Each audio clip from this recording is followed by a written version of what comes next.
You know what's got to be the worst thing to endure as an NBA fan? Tell me about it. Getting the number 1 overall pick. Mm-hmm. Seeing previous teams that got the number 1 overall pick draft transformational superstars. I know exactly where this is that going. completely altered the trajectory of their franchise. This is not a good hook.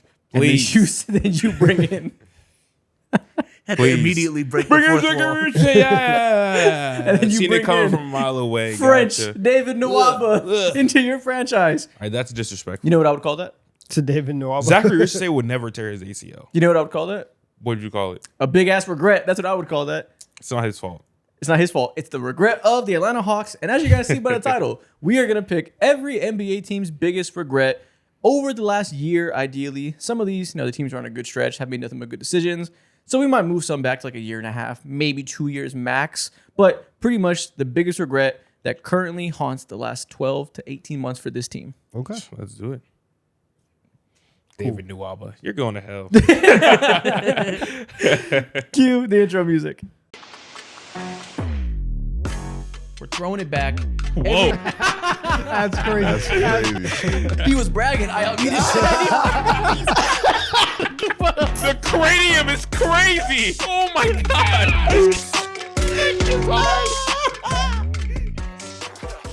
Crown eaters rejoice. Before we get into the biggest regrets for every single NBA team this year, got a little bit of housekeeping to do. And if you guys remember watching the show around the start of January, I told you guys, going to 2026, several big adjustments to the show, several big announcements were on the way. Obviously, the main one I was teasing with that was the guy over there across the room. Was B-Souls coming in? Emote. Yeah, you can get the emote in. That was pretty clear. That's what I was talking about, right? B-Souls didn't pay for himself. He didn't come out of nowhere. Hell no. It's working for free, y'all. He's not working for free. So in order to make that happen, to make the B-Souls edition and every other upgrade we got coming on to the show, we were free agents at the time when I said that. Our House of Highlights deal would come to an end after 2 great years with them, more years with them since me and Mo used to work for them before we were doing the show. But now, after we tested the free agency market, looked around to the suitors, we are now with SiriusXM. As you guys see, that little logo on top of the screen. No real changes come to the show in terms of your experience outside of the fact paying for B-Soul's salary. Yeah. We get to have all these upgrades. Shout out paying bills. Let's go. And employees. A We livable survive wage. another year. Show our serious faces. But outside of that, no real changes. Nothing, for the most part. You'll be able to listen to our show on the SiriusXM app. I think it's called SiriusXM Plus, ad-free, if you want to do that. But outside of that, everything you watch on YouTube, everything you listen to on audio platforms on the audio side, all will stay the same, just bigger, better. Innovation. I love it. We get to pay bills again. I love it. Hey! Shout out paying B-Soul salary. Now that being said, I will be checking this Friday. let's get into the biggest regret for every single NBA team. Donovan, where do you want to start with your negativity? We will start with the Golden State Warriors. How do you narrow this down for them? In an obviously treacherous position. Well, yeah, everything was bad. I think at this point, when everything is bad, you just can't go outside. You can't look embarrassing. And so to them, I bet they would have wished that they traded Kuminga back in the summer. That you didn't have to extend this out another 4-5 months and wait until February and then have him have 3 games immediately after he gets traded where he starts going crazy. Like, the report that came out of you were telling him that he's getting too much food. Those types of You'll things. never get over that. I will never get over that. That's ridiculous. But that level of pettiness was very, very clear that it wasn't just like these last 5 months were the boiling point. They had been at a point with Kuminga that they did not rock with him in that way. They did not see him as a part of the future. And they had so many opportunities where Kuminga could have been the quote unquote savior, or savior is a massive word. Yeah. But like a very That is how they treat it. No, yeah. that's not a massive word. That's how they treat it for But sure. like a very integral part of what they want to do of the next step, this whole 2 timelines thing. And it just didn't work. And it just got to a real ugly place. So I think if they could go back and do it again, a summer trade for Kuminga probably would have made sense. Do you think I'm sure like that was at least at the bare minimum explored. I don't know if they just liked what was offered for Kuminga, honestly. Apparently, I remember correctly. I remember the Kings were in the mix for him. He was obviously a restricted free agent last summer. He ended up signing the qualifying offer. I don't know if he actually got a concrete offer sheet, which is what was needed, obviously. Yeah. I think to get there, you have to kind of have a framework in mind with his current team to like make it worth it that you know they're going to sign and trade. Otherwise, you're not going to throw an offer sheet and tie up cap space. If you are the Kings, knowing the Warriors will match, that's kind of a bad scenario for you. So there's a lot of like logistics that need to come into place for that to even be possible. But I imagine if they were truly motivated, they could have gotten it done. There was rumors of a Malik Monk swap being on on the table last summer. They clearly could have Malik Monk right now if they wanted him. It just doesn't make sense because we've known, honestly, Kuminga demanded a trade like 2 years ago. Dude, he's demanded like 3 trades. Every time they're like, shut up and work. we've been in this situation so many times with Kuminga, and it has just never worked out. And so now you have a season where Steph is injured and he's going to take even more time. He's probably not going to play the rest of the season. Draymond, you're having trade rumors with Draymond. The legends of the franchise are now falling one by one. The pieces and the foundation of this entire organization are crumbling, and you won't do anything to save it. And Kuminga probably could have been one of the ways out. And all you got was Porzingis and like a salary dump. Yeah. And that's it. You literally got an expiring contract. Yeah, you're 100% right. One of the things that this team has been absolutely dog shit at is just asset management over the last few years. You know, they have so many. This past offseason, there was not really too much for them to do because, of course, like, yeah, they went into the second round and they got, of course, walked by the Minnesota Timberwolves, but only because Steph Curry was hurt for the end of that series. But outside of that, like, they did everything pretty much right up until that point. There was not too much room for growth. They did sign Al Horford. I guess that could be like some form of criticism, but back then too, people thought that was like a really good acquisition. Maybe someone could have said they could have added more to that or gotten younger. But at the end of the day, you're right. Like, this Kuminga thing, it just will forever stand out because it did not need to get this nasty. Yeah, and it's probably hard to pinpoint the exact moment they should have traded him to maximize value. Like I said, with the restricted free agency, it's an awkward situation. But they clearly got the worst case scenario in that value. Maybe it's the previous trade deadline they should have traded him. But again, that's easier said than done because his value is kind of up and down. But they clearly did not make the right decision there. I'm sure they regret not getting more for him. However, they could have. Yeah. Only Mike Dunleavy knows exactly what he could have got, and I'm sure it keeps him up at night a little bit. The whole thing just it just got to be annoying. After a certain point, we're like, oh, we're doing all this hoopla for Kuminga. Yep. Like, it's too much. It is. Let's stay in the Pacific Division. Go through the rest of that because I don't want to do 30 timestamps of 30 teams. Let's go to the other team that is mentioned in that Kuminga debacle. Sacramento Kings. To me, this one is very easy. The biggest regret. Everything for real. But the one thing we pinpoint, we can go back to last year's trade deadline. Trading De'Aaron Fox for Zach LaVine and not prioritizing future draft capital. Their biggest regret was trying to pivot out of De'Aaron Fox into another win-now situation with their worst player. That did not work at all. If you think back to it, when they traded him, they so easily could have gotten 2 to 3 first-round picks for him and really completely started the rebuild faster than they're doing now, which they're already in now. They're rebuilding clearly. Yeah. They could have accelerated that tremendously. If they really wanted to be smart, they could have traded him for 2 to 3 first-round picks and then traded Sabonis the next day when his value was still decent and got 2 to 3 more first-round picks. They had the perfect opportunity to blow it up at an opportune time and decided to laterally move. I shouldn't even say laterally, actually, because Zach LaVine is just worse than De'Aaron Fox. It was viewed as lateral at the time because I think I at least like the fit, ideally, of Zach LaVine being an off-ball shooter next to Domantas Sabonis' passing hub.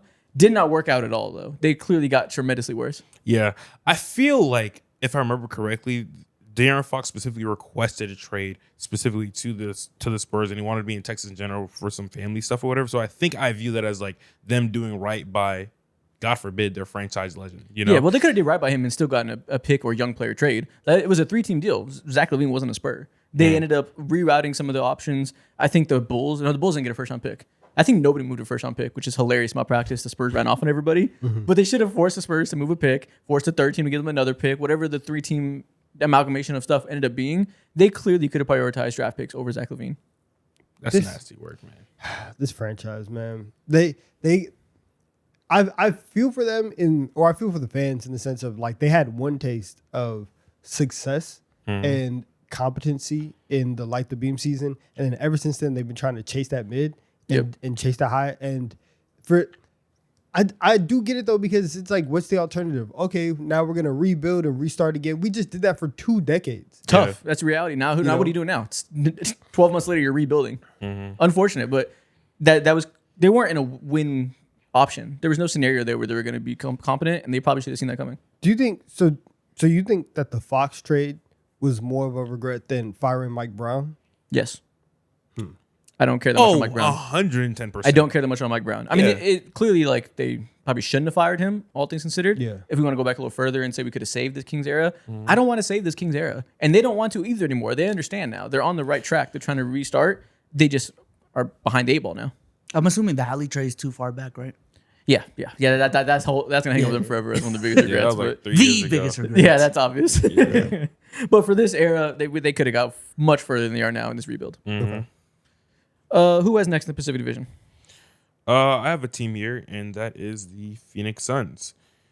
Now, this team specifically they've done like pretty much every single right decision since trading away KD back in like July and getting Dylan Brooks in the door, and then empowering Colin Gillespie and all that. And they drafted Kamal Malawash, who hasn't been getting that much burn, but as late, he played a couple nights ago against the Charlotte Hornets. He looks good. He looks good. They have a center for the future. But the obvious thing that I'm kind of bearing right now is the whole Bradley Beal thing. They got off of him this summer, and of course that has been the biggest talking point for them. That whole experience, one of the worst disasters of this pretty much like last decade, honestly, with how serious and dedicated and how like harsh and like irrational Matt Ishbia was. Bradley Beal's contract was the single most crippling thing that any team could experience over the last like fucking 5 to 10 years, bruh. Paying someone $50 million was not additive to your best player or your second best player's like actual game and the nuances in his game, while also having a no trade clause on that contract too. Killer. Yeah, obviously for them, they're in a good scenario now. The moves they made as of late, there's no real regrets because they made a good pivot. You know, they're so far ahead of schedule. You really can't take any exception with what they did this past summer. That if you look before that, all you can focus on is the Bradley Beal trade. There's no real way to talk about anything else and try to get cute. It is clearly the Bradley Beal trade that will linger forever. Bro. Top five scammer in NBA history. I think. I think Beal might. He's either top 5. The no trade clause really vaults him forward in that ranking. I think we have more than 5 true scammers. Bradley Beal got too much money, but he was at least good. The no trade clause makes him. I lean towards top 5 idiot GMs that gave him that more than top 5 scammers because there's some real scammers in the history of the NBA. He's up. He's at minimum honorable mention in the fine print. Others receiving votes category. He would be there. He's definitely a top 5 bag getter for sure. Yeah, definitely top 5 bag getter. We will spend no more time on Bradley Beal. I have. Let's go to Los Angeles Lakers. So somebody might say, obviously, this past summer or the trade deadline, not making moves to go all in and make the team better now, not making it so we could have at least somewhat hope they can make a deep run in the playoffs. But I actually don't think any of the moves they made last summer are regrettable in terms of what was on the table. Obviously, wanted them to keep Dorian Finney-Smith at first. He's fucking cooked. I know, obviously, people don't like the Aiden move, don't love Jake LaRavia at this point. He's in a slump. You can't really pinpoint to me great alternatives that make me feel better. So, like, as frustrating as DeAndre Ayton is, as much as I probably don't want him to be a starting center next year, I don't know that you should regret that, given what was on the table. I don't know if there's a better $8 million center on the board. Yeah. So I'm just going to go back to drafting Dalton Knecht in the first round. God. I'm going to go back to the 2024 draft, go back 18 months, cheat a little bit, and not do the last year. Yeah. Because I think post-Luka trade, it's been frustrating as a fan that wants to see them make moves and get better. Their hands have been kind of tied, and I at least kind of understand the cautious approach and like prioritizing this next summer. Anything they could have done would have been marginal. I guess you can say not trading for Andrew Wiggins, who I wanted to move a first-round pick for this past trade deadline. But overall, in terms of mistakes and regrets, getting nothing out of the last 3 draft classes in terms of first-round talent is abysmal. Think about what the Celtics have done. It's a part of the reason why you guys are in the position you are in right now. It's the entire reason. It's the crazy. entire reason. Think about if Jalen Hitchfield was a competent role player. Think about if Dalton Knecht was a good role player there. If they had 2 good bench wings there, that would change everything about this team. Yeah, you're right. Like, people underestimate time to time like how pivotal and impactful a singular NBA draft can be, bro. I just remember, dude, the Charlotte Hornets completely changed their entire trajectory of the fucking franchise, basically, off of one draft. In this last draft, they took Khan, of course, but then they also took Sion James, and then on top of that, too, Kalkbrenner. They added 3 solid, impactful pieces to their roster in one season. Because this draft, when they picked, I'll combine it just to get cheeky with it. Jalen Hood-Schifino. Imagine if they had, who do you want after this? Who would have made this team better? B-Pods. Yeah, you know what? Fuck Sure. Imagine if we had B pods instead of what Gabe Vincent was giving before this draft class, before they traded him.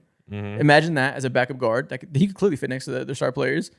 And then going here, we have, where am I looking? Dalton Connect. Imagine if we had Tristan Da Silva. Or Jalen Tyson, bro. Or, dude, imagine that. Or even give me Jacoby Walter. Yeah, Any of Keyshawn these players. George. Give me Keyshawn Keyshawn George. George. Good Lord. Imagine Keyshawn George was a starting small forward next to LeBron. yeah. Yeah. Now, granted, Keyshawn George is the draft steal. It's hard to say that. But, like, they very feasibly could have taken Jalen Tyson. That was a wing. Or Tristan Da Silva. That was clearly a player that made sense at the time for them. That wouldn't have been a reach, no type of hindsight. Or imagine if we had Baylor Shireman, the gem. Well, we wouldn't have made him good like the Celtics did. Yeah. But, you know, imagine if we had our version of these guys that Yeah. good teams at the Celtics go out there and find and make rotation pieces pretty quickly. The 2 picks above Dalton 2. Damn. You see, that just hurt. That one just hurt. I really wanted Khalil Ware. I felt very sure the Lakers had a good chance of getting him. Yeah. That was one of the targets I really, really wanted. I wanted Khalil Ware or I wanted Zach Edey to drop. But once it became clear he wasn't going to drop, Yeah. I was really had my eyes on Khalil Ware. But didn't work out that way. Yeah. Yeah. It is tough. I do part of the thing though also is the development of these first round picks. That's also been something that's lacking. And the entire Connect thing as a whole is a big regret because they tried to get off of the Dalton Connect experiment. They tried to trade him and then he had to come back because Mark Williams' physicals didn't pass. And so even him coming back to the team and his confidence being absolutely shot. And now you're in the situation. It's like, How do we feel about that? So, yeah, I also wrote down drafting Dalton Connect / trading Dalton Connect. That's a regret, is that it's unfortunate that the Mark Williams thing didn't work out, so you had to get him back. Now it's a regret. You should have never tried to trade for Mark Williams because Dalton Connect was night and day a better player before that trade. And we, like you said, attribute it to confidence. Is that fair to him to say it's all confidence and treat him like a Make-A-Wish kid? Or like, is that doing a lot and giving him too much grace / like an offensive grace to be like, I'm so mentally weak that I need to have my confidence or whatever? Like, maybe he just fell off and maybe he just needs a better team environment. I think a lot of things can be true, but I also think that you can lack confidence, but not also say that like you're mentally weak. Like that is a real thing. Oh, for sure. Yeah. Of being traded, and like some people who are on the fringes might play differently because they're like, oh, I don't know what's gonna happen. You literally died and came back to life with this team, Yeah. right? You saw the other side. You know exactly how they feel about you. And with them trading you away and then you having to come back. And so now you're working into this entire ecosystem. Obviously, there is a part of it where it's like, hey, obviously it's a weird situation. You are a professional, like 18 months later or 12 months later, you are going to have to. That's what I mean. You know, like you are going to have to step up and be able to play a role. But I'm not going to act like it's the easiest thing in the world. Yeah, if you're Dalton Connect, like just think about you in his shoes. Would you like to see people say they broke his confidence because they moved him and now he's not the same because he has that in the back of his head? Would you want to see that about yourself? I would be like, bro, I'm fucking fine. I'm just struggling. I'm not getting a lot of minutes. Like, I am not so hung up on that. I'm an adult. Like, I feel like if I was in that place, I wouldn't want that to be the story of my struggles. Yeah, only if I felt good about myself, that I'd be like, guys, it's not true. Then I would. I'm just learning how to play help side defense. Give me time. I'm fine. I'm gonna be honest. What's up? Let me see what Max Crosby does, man. If Max Crosby can man up and still play for the Raiders and be fine, I'm gonna go back to Dalton Connect and see what's up, man, because it's kind of crazy. Yeah. But he is playing worse, so it might be true. Like, I mean, the real answer is probably to each their own. Maybe I feel that way, and maybe that's just like a thing. Every individual is wired differently. Maybe Dalton Connect's confidence is shocked, and like maybe it is a big deal for him personally, but it wouldn't be for Brandon Pajemski or whatever the player could have been in his shoes. Maybe it really depends on the person. Yeah, B-Pod. He's not lacking confidence. I'll tell you that. That's true, but it's just a tough situation for anybody to be in, and I think the vibes around the Lakers as a whole are really weird because you have, like, we've seen just small little videos of like JJ and Luka, getting into it on the sidelines, and then you've had like the LeBron saga over the summer, and so on a day-to-day basis, I'm not sure how high the vibes are every single day. And so if I'm lacking confidence, I'm not the best fit on this team right now, and the work environment as a whole isn't super conducive to everybody like putting their arm around you and helping, lift you up, then I have no idea where he fits with the Lakers moving forward. He probably does need to be on a different team just to even have a chance. Ultimately, he just probably might not be good enough to be in the NBA as a rotational player. That might be his lot, but I think that we're going to have to see him on another team to fully get that answer. Yeah, I agree. It's interesting you said the Lakers' vibes are bad. It's so interesting how the things we over-index on. I think their vibes are actually pretty fucking good. Like, I think outside of you mentioned some like obvious real things. I think it's outweighed by the love affair that Austin Reeves, Luka, and JJ Redick have. Like, I think overall they probably have pretty good vibes, and we just like that December stretch that now we have a report about maybe what Wood Color did a little bit for the team. What was the report?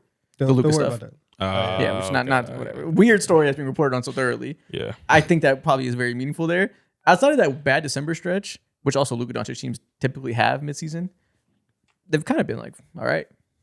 I mean, they've been doing their job. They're like a clear tier 2 team in the Western Conference, and they've been beating the shit out of like every team that they should beat the shit out of. And any team that has like a major like blip and really are like contenders, but are kind of on the line, like the Knicks the other day, for example. They do their job against them. So Yeah. I understand what you mean by the vibes are like bad, because the whole like pairing between, or the trio between LeBron and Luka and Reeves isn't, there's a big ass elephant in the room and no one wants to fully address it just yet. I think Laker fan vibes are bad. I don't think they give a fuck about that. I mean, obviously teams hear the fan chatter, but I don't think they're in the locker room like, damn, we got to figure out this LeBron thing. I'm upset about it. I think they're probably all right. No, but I think for the Lakers and like their vibes also different than everybody else's, because you will get to a point where, and we'll see how this playoff run goes, you're going to be the 3 or the 4 seed. You may move anywhere up and down the standings, right? Anywhere from 3 to 6,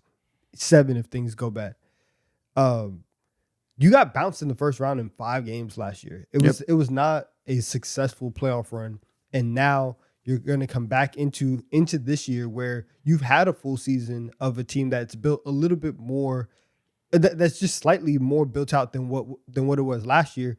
If you go into the first round again and you get bounced out in 5-6 games, now we're looking at this. We've had a year and a half of Luka. We've had 2 playoff series. We haven't won anything. LeBron, this whole situation. I think I think what you said is probably more true in terms of there's a lot of elephants in the room. Yeah. More so than the vibes are just bad. All right, who has the Los Angeles Clippers, last team in this division? That's me. What is their biggest regret of the last 12 months? Clearly signing Chris Paul. Yes. It's clearly signing Chris Paul. Obviously, the Bradley Beal signing didn't work out. That's fine. He's not a team legend. And he wasn't dismissed. He wasn't fired. Yeah. So signing Chris Paul, if Chris Paul went to any other team and was playing 12 minutes a night and that was his farewell tour and that's how he ended his career, everybody would have been like, all right, cool. And you can still have some type of good relationship, at least over the next 5 years, as he goes into the Hall of Fame. You'd be fine with the state of Clippers and Chris Paul. Now you have successfully reunited Chris Paul, DeAndre Jordan, Blake Griffin, all with their hatred for the Clippers, and you have embarrassed the team legend. You've embarrassed somebody that over the last 20 years is one of the 2 to 3, is the most popular figure in your teams on the court. So they have their own arena now. At some point, they're going to start wanting to do statues. Would Chris Paul be no, they're gonna be statues, jersey Fuck retirement. Yeah, but whatever both. But like, whether or not you think he's, let's say they think that he is worthy of a statue. We don't even have to get in the conversation if he is or not. Yeah. Can you still give it to him after this? You should. Time's got to heal. You better heal that relationship at some point, because today you can't. I don't know if Chris Paul necessarily needs a statue for the Clippers. Whatever, then jersey retirement, like I said. Yeah, they're just one of the teams that just doesn't have the history to show for it. It's fine. Like, do the Kings have a statue? No. Do they fucking need one? No. Okay, no. But there's other teams like I think the Clippers are the only team in the league that have no jersey retirement. Yeah. So let's say it's not statue, because let's say that's reserved for the Pinnacle Legends or whatever. Jersey retirement. Can't you currently assume you'll be able to retire his jersey and have that relationship? Not in the next 2 years. Not in the next 3 years. And I think prior to this year, the day Chris Paul retired, the following season, his jersey probably would have been retired in the Intuit Dome. And now you have to wait, and now you have to do active work. That sucks. To revive that that relationship. So that's probably the biggest thing. And they've been better without him there. So it's like we didn't even have to go through this initial stretch. Obviously, it's not all 100% on Chris Paul why they were bad. But Nah, fuck that. Let's call it his fault. all right, fine. They were bad because of Chris Paul, and then as soon as they got him out the paint, Sometimes these old motherfuckers kill the vibes. now they're over 500 now with the win over the Wolves last night. So I think signing Chris Paul as a whole was just a big miss for them. Tough. Also, not paying the hush money to Pablo Torre to keep this story under wraps is probably a big regret. Okay, next division. Let's do the Central Division. We always do them last. Let's jump into that. Chicago Bulls. Everything is obviously regret. Your entire existence is regret. Every decision you made leading up to this point, aside from drafting Modest Buzelis, has been regrettable. True. I'm going to say the biggest regret is drafting Noah Asenge over Derek Queen. And you may say it's too early to write off Noah Asenge. He barely played, got hurt. Correct. He might be good. We will see. But leading up to the draft, everybody was sure that Derek Queen was going to go to the Bulls. There was so much smoke in the air that Derek Queen was going to be a member of the Bulls. That felt like a shoo-in. And they could have had him if they wanted him, but they passed up on him and he was taken in the very next pick. I can't imagine they feel good about that. Seeing what Derek Queen has done this year. Obviously hit a rookie wall to be expected, but I think what we've seen from him in flashes, he will clearly be a very good player to some degree. Yeah, that's very fair to say. I think if I was to pick, probably actively still having Billy Donovan as your head coach, bro. Besides Steve Kerr and obviously Eric Spoelstra, he's like the longest tenured coach in the But goddamn they love him. league. He's like a team legend. They love him. For what? Legend for what? What don't did he know. do for the city of Chicago? What is wrong with these people, He's man? accomplished the goal of staying mediocre every time. Yo, Actually, you know what? It's kind of remarkable to be a coach and to have such a bad roster every year and keep them 500 and keep them exactly where they want to be. He's not the problem. He's clearly not the problem. If he had good players, I'm sure he'd be a fine coach. I think I only say he's a part of the problem because of the Modest Buzelis situation. It's not a bad situation happening over there. He's grown and developed, but not as fast as I would like it to be. And there's two things could be true. One, I think Modest has obviously a couple kinks here and there within his game, but just last game that he had, bro, he put up like what? It was insane. He put up 41 points, bro. Was this the night Bam did what he did too? Yes, yeah, same Yeah, night. it was kind of crazy. So no one thought I talked about it at all. But yeah, he Yeah. put up fucking 41. And I think that seeing him just like constantly not prioritize as a pinnacle of the offense and the franchise really has a lot to do with Billy Donovan. Sure. He has a approach to player development that I would like to see otherwise be changed because I like Modest Buzelis. But that's subjective. If he knows more than me about player development, I can at least understand it. I get where he's coming from with building the off-ball skills and like making him grow into that. He's still so young that like it's fine. I think they have the scars of Patrick Williams not working out in that way. So they're like, fuck, he's going to ruin another wing. Modest Buzelis is not Patrick Williams. Like you just said, he can drop 40 even in that role. So I'll give him a pass for that and wait till next year. It's clear as day to me they should have picked Derek Queen. Yeah, they have to start getting some high end talent. Yeah. And because now, especially with the Asenge, if he doesn't develop and he doesn't give flashes, now you put the Bulls in a situation where they feel that they have to, in tearing their team down, they have to now go be last chance you. They have to go and give everybody an opportunity of a lot of players who weren't good fits elsewhere are trying to revive their career. And we're gonna end up in another situation where you're in the play-in, you're the 9 seed, you're the 10 seed, and nothing ultimately is gonna happen. They are only going to change because they're not going out. Free agents right now are not clamoring to come to Chicago. Like nobody's trying to be the savior of the Bulls. They're gonna have to be forced into being good. Yeah. And the only way that they do that is by drafting somebody. Also, that was a loud crack, You heard that? of course. That was mad crisp. Holy shit. That can't be thirsty. No, what flavor is that? Peach vibe. Is that you? I mean, it's not my favorite one, but it's all they had that day. Normally, if I'm drinking Celsius, I'm drinking orange. How many sauces do you drink a day? I know the answer. I just want to out you. I'm not Because gonna lie. he does have a We've been caffeine talking about addiction. this for 3 years. Put it down. About 2 a day. I don't blame you though. Listen, we record for 3 hours. Then I got to edit. Then I go to the gym. Conservative too. Talk about the powder ones. Conservative too. Yeah, I normally do the powder ones. Yeah, he be on that. I mean, it's like pre-workout. I'll put it in a water bottle. I And know I chug it. in every form. Yeah. I got the cans. I He got the powder. introduced me to the non-fizz one too. I'm like, oh, you nasty. bro. I know the whole collection of flavors. Yeah, I'm like, yo, you put me on though. Just give him hella free promo. Thanks. Turn the can around. Face it this way. Yeah, no free promo, no free promo. Oh, I would hate if my favorite energy drink gave us a real promo, though. Don't send this to Celsius. Don't put their logo real big on the wall back here. I would hate if that fridge over there was full of free Celsius, so I had to stop buying 2 a day. That would be horrible. Yuck. Can you imagine the horror? Oh man, the life you live. Who's next in the Central Division? I'll go. Milwaukee Bucks. How do you pinpoint this, being where they're at now with the Giannis thing? What's the one thing that they should regret? How did they get here? So I didn't. Nah, man. I got some words for them. Fuck. Have you seen Miles Turner over the last 10 games, That's bro? the regret. Whatever you were going to pick, I hope it was that. Because if not, fuck that. Miles Turner contract and the waving and stretching of Damian Lillard effectively making Miles Turner get like superstar money when you account for that He Damian Lillard get money. paid like 50, 60 a year, basically. Bro, what does he do? Yo! It is crazy how much he has become a low activity floater big once he left the Pacers. Yo, the way, oh my God. We're way he commandeering your just- team. Huh? So- We're commandeering your team. That's the way fine. he's just so irritating to watch. I wrote down trading for Kyle Kuzma. He just about scored that. 10K points. Who cares about Kuz? Yeah, Kyle Kuzma can stay. Miles Turner is a blight. The only reason why was because I feel like the Kuzma trade was the start of, oh, you guys are really desperate. Yeah. Like you guys are obviously desperate to Oh, keep true. Oh, to, yeah, they traded to- Chris Middleton for him. to Yeah. keep Giannis, and you traded a franchise legend to go get Kyle Kuzma because you wanted to make this run. It's like, oh wow, you guys are really scared that you're going to lose him, and then now it leads you down a path of signing Turner, waving and stretching Dame, doing all these other things, and being very, very sporadic in your movements. And it's so interesting because when they got Miles Turner, we said, okay, another stretch big next to Giannis, the heir apparent to Brook Lopez. I understand wanting him. I can acknowledge that if the goal here is to keep Giannis happy and appease him and do whatever you possibly can in your power to put talented players around him to keep him, I can respect that. And Miles Turner is a respectable choice for that. But even in the moment when it happened in free agency and we reacted, we all acknowledged, or at least I did, I don't remember what y'all's opinion was, that it's asinine to wave and stretch Damian Lillard to get there.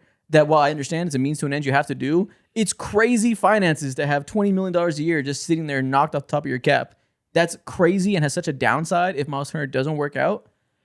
I think we're there. I think it hasn't worked out, and we're Dude. seeing the worst case scenario. The last game that he played was against the Phoenix Suns. He had a good game. Okay, cool. But before that, bro, he had a 3-point game and it had 0 rebounds. God Before damn. that, 8 points, 3 rebounds. Before that, 8 points, 3 rebounds. Before that, 5 points and 4 rebounds.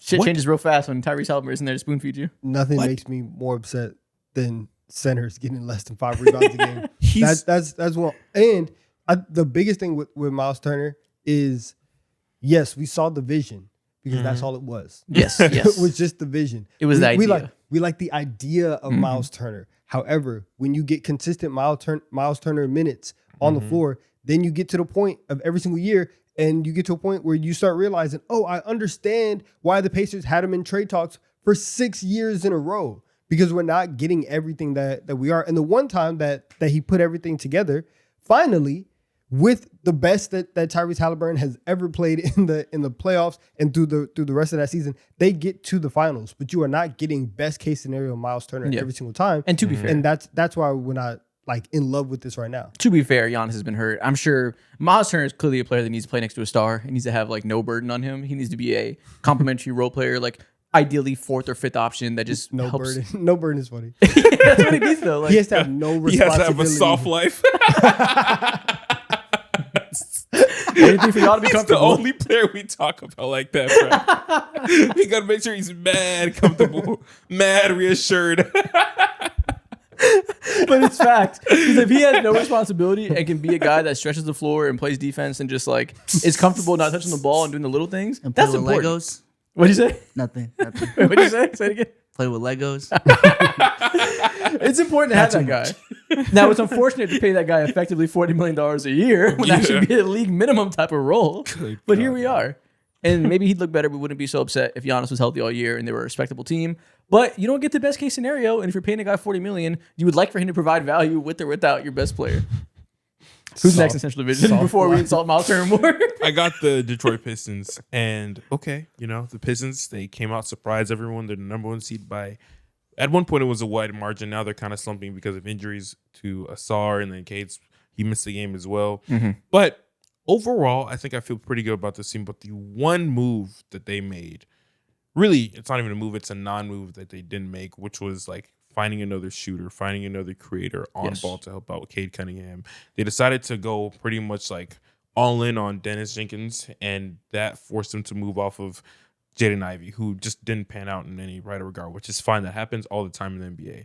Can't blame them for that. Can't blame them for seeing what Dennis Jenkins was doing and how productive he was on ball, off ball, and how additive he was to this team. That's fine, but he completely disappeared since he got that contract. Tough. Now, the one acquisition that they did make was trading for Kevin Huerter, which is like great, but bro don't get no burn at all. So what's irritating and what's the biggest regret for them in this singular year specifically is what happened in the trade deadline, doing nothing. Yeah. That is a damn shame because you see a lot of contenders, like guys like OKC, they just won a championship, bro. They doubled down on what they needed to do, and they traded a first round pick, which is mad rare, in getting Jared McCain. We saw the Timberwolves go ahead. They lost Nickeil Alexander-Walker. They traded for Ayu Dosunmu, someone who's added to their roster. We see all these championship contenders doing something like the fucking Boston Celtics. They added Nikola Vucevic. It didn't work out, but they tried at the end of the day. The Pistons said, nah, I'm good. This is a tough one because they don't regret it yet, but we all see the writing on the wall. Yeah. We all see that we've been saying it for a year and a half, that they're getting more and more respectable as time goes on. Talking about last year. Make a move. Let's go all in and accelerate that because we see a clear deficiency on the roster. It's different for a team like the Thunder, who are, thinking back to maybe 2 years ago, rather well-rounded. You can always improve, but like there's no glaring flaw to the degree that the lack of creation and jump shooting is clear for the Pistons. So I never thought it was like some heinous idea to ask them to accelerate their timeline, because to do that, it's just addressing a need that's present and for the future. Yeah. And again, we talked about it at length at the deadline. I respect them, want to go all in and say we're good. Let's not mess with the good thing. There's a reason everybody kind of assumes they're not going to be able to beat the Celtics or whatever, because it's a clear need that we all know translates to the playoffs. And we saw it last year in the playoffs, and that element of their game isn't any better.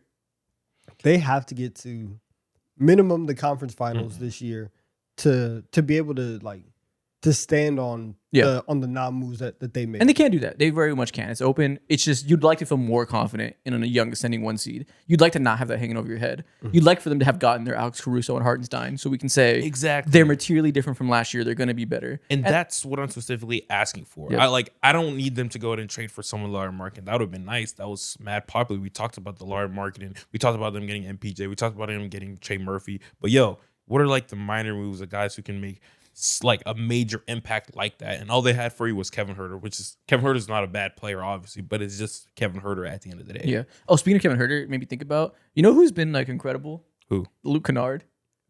You know how funny that is? That obviously every fan base hates Luke Kennard and they have him because he's a theoretical shooter. Yeah. He's been a demon for the Lakers. Dude, he moves the ball well. He knows how to get to the paint. He's just so a good small. player. Yeah. Defensively, but he tries. Yeah. And you know how like he like refuses to shoot contested threes, and like it's annoying because he makes him like less lethal of a shooter as the numbers would indicate. And you get nonstop wide open threes next to Austin Reeves and Luka. Yeah. And he hits them bitches at 45%. Side note, my white shooter's better than their white shooter. Irritating player. Yeah. But he couldn't do this with Trae Young. Trey wasn't there. Exactly. He wasn't there, man. He was hurt. He was hurt. Who has the Indiana Pacers? That's not me. Do I? I think I have the Pacers. Yes, I do. And the biggest regret for them, you guys remember, was it game 4? No, it was game 5 of the NBA Finals. And Tyrese Halliburton was like severely like injured in that game. It was before he tore his Achilles. He had like this really bad calf strain. And I remember specifically because like we were watching this together, and then me and you were like, bro, like play next game, play game 6. They played game 6, fucking won. It was worth it, of course. And they bullied me for saying he shouldn't play. And then Isaac was like, oh, no, I don't think he should play at all. They shouldn't risk it at all. He still bullies me. I'm like, bro, fuck that. What do you mean? It's the NBA Finals. Who gives a damn? Now, I'm not going to – they did go to game 7. They did have a chance for like 2 minutes or 3 minutes that he did play to win because it was a real back and forth. But Now, obviously, looking back at it, maybe I was wrong. Maybe you were wrong. I don't know if it was worth winning an extra game or 2 games or potentially winning the NBA Finals and jeopardizing the career potentially, because we don't know how Tyrese Halliburton will come back, because he's a different level of athlete compared to someone like Tatum. Tatum, not one of one, but he's one of them ones when it comes to physicality. Tyrese Halliburton, he's not like athletic or he's not explosive in the way that we think of what explosiveness means in the NBA today. Yeah, he can't lose athleticism and still be good. He needs all the athleticism he got. Exactly. So if Tyrese Halliburton comes back a completely different player, I will hate the rest of my life, because I sat here talking about how, wow, man, he should have played. And it's not worth it if you are just like mortgaging the rest of your career. Yeah. And this is obviously a hindsight thing, right? Like, you can't know someone's going to Yeah, I tear their disagree. Achilles. Of course you do. Of course you do. And I'm sure, I'm sure Tyrese Halliburton disagrees. I'm sure if you ask him, he'll be like, I would do it again with a chance to win a championship. And good for him. That's a good athletic mindset, I guess. But like you said, looking back in hindsight, talking about regrets, clearly not worth it if you know it resulted in an Achilles tear. Yeah. But in the moments, it's hard to make an athlete think otherwise. So this is purely a hindsight thing and not they should have done different realistically. Because like if they go and they play, and I can't remember, they were down 3-2, right? I believe I'm sure. So yes. Yeah, and they tied up game 6. Yeah. So they're down 3-2.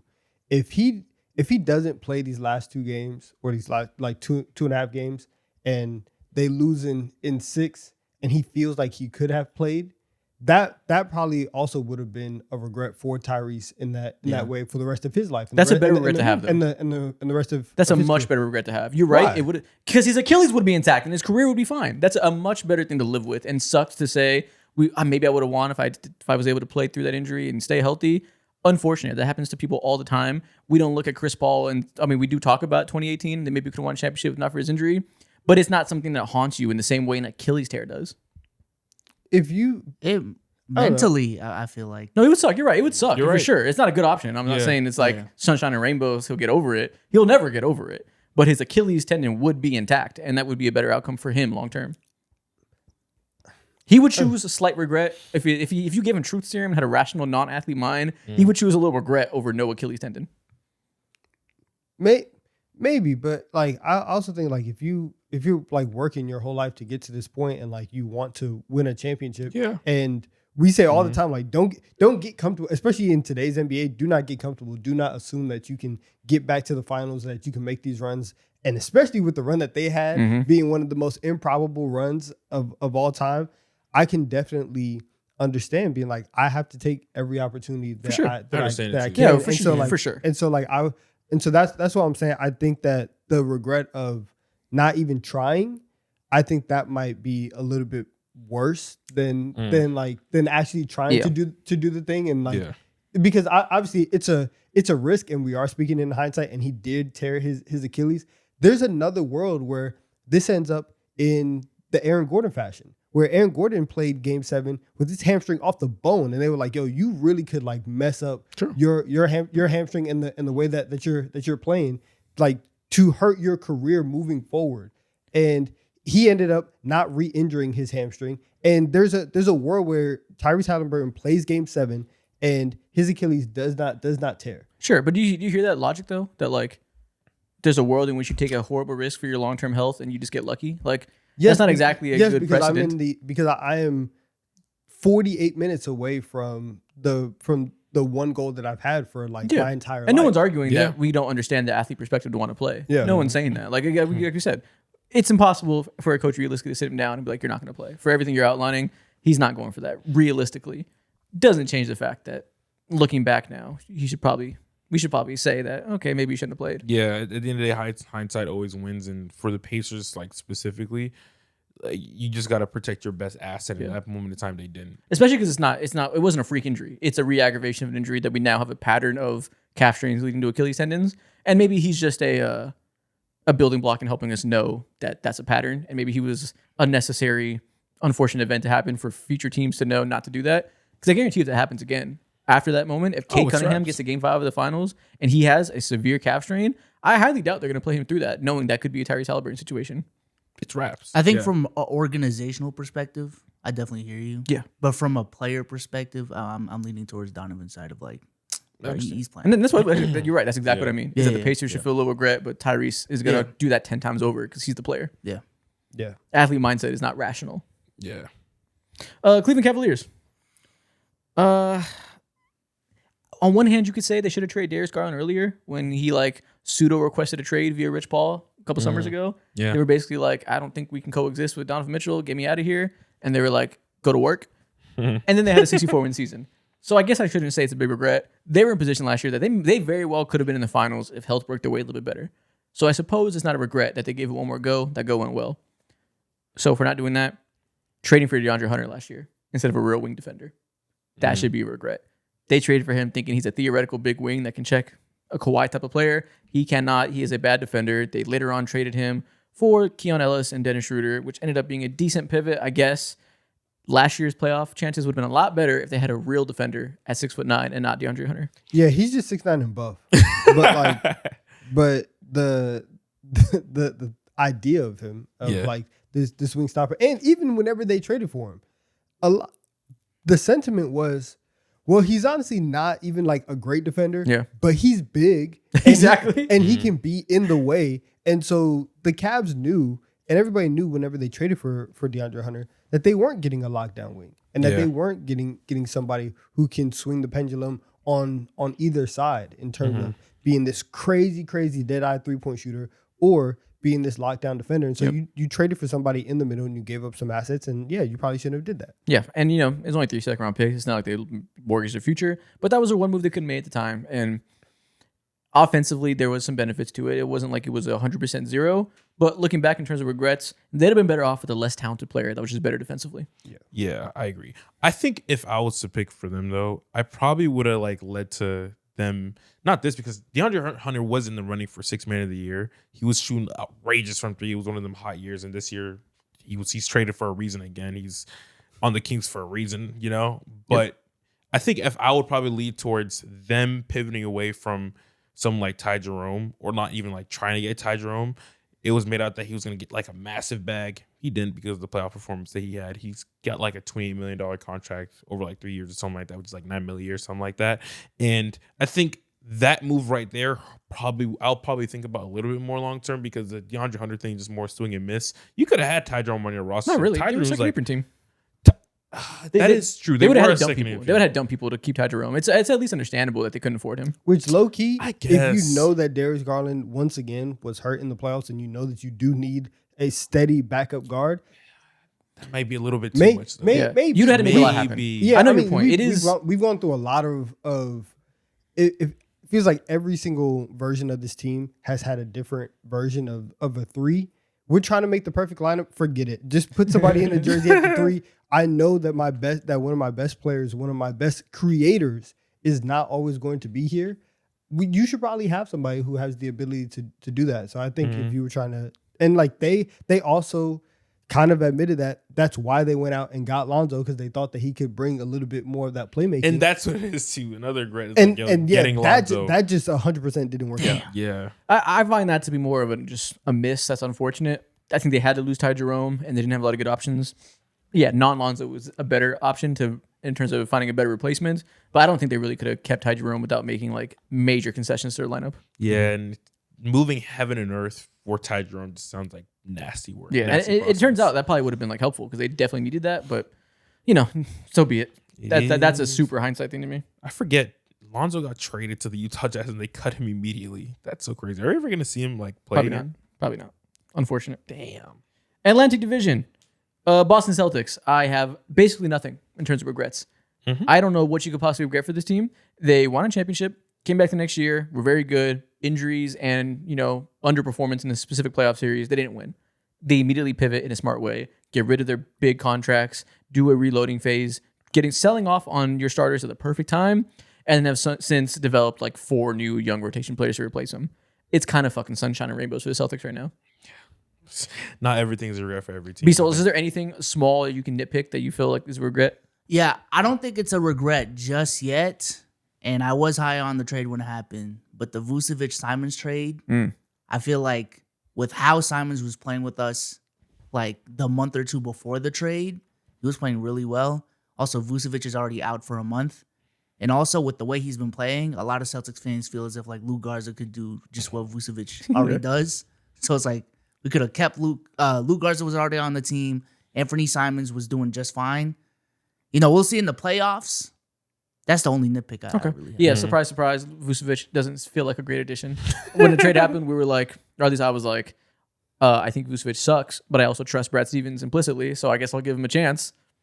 I can understand if the result leans towards the first thing I said rather than the second one. Yeah. That won't be surprising. It's okay. Who has the Brooklyn Nets?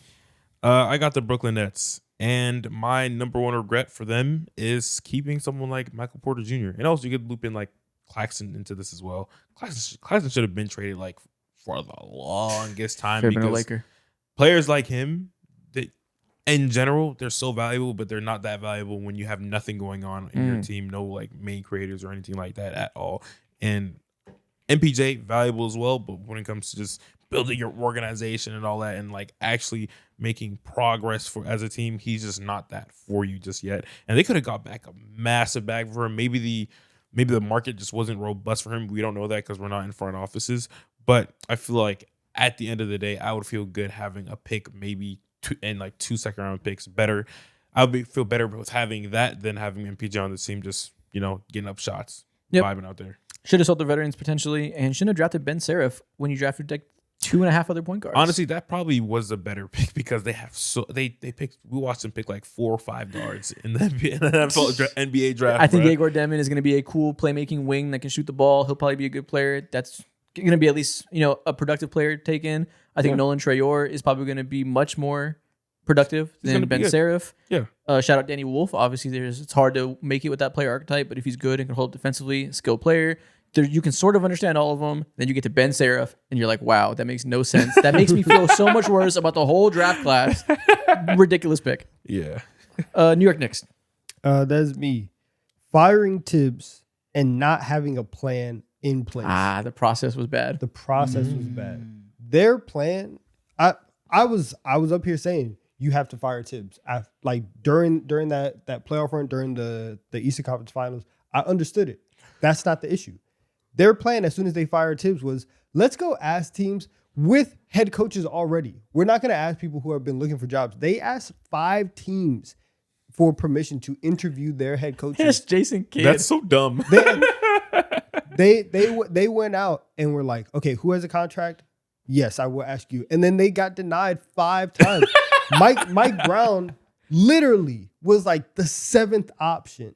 And I think we'll see how this year ends up. I really do not care to talk about it today, but the process in getting Mike Brown was super flawed. And I wish that if you knew that, because there was already tension and things going on in which like you could tell that Tibbs wasn't going to be the coach long term. If you knew that in February, March, you should probably start thinking about guys that you want to go after that are not already currently head coaches, and teams that to acquire them to be your head coach, you're going to have to ask somebody for permission and jump through a whole bunch of hoops and potentially provide compensation to get, like if they did get permission to interview Jason Kidd and he did want to coach the Knicks and all that stuff happens, cool. You still have to give up something so that Dallas feels okay with the situation. Either way, they were not prepared going into the summer to find an actual head coach, and the process in getting Mike Brown was hard. They could have hired Jordan Ott if they were actually doing a proper search and looking for the next up and coming guys and not doing what the Lakers do and go look for big names. Asking can we hire Jason Kidd is the ultimate, like, who the fuck do you think you are right now?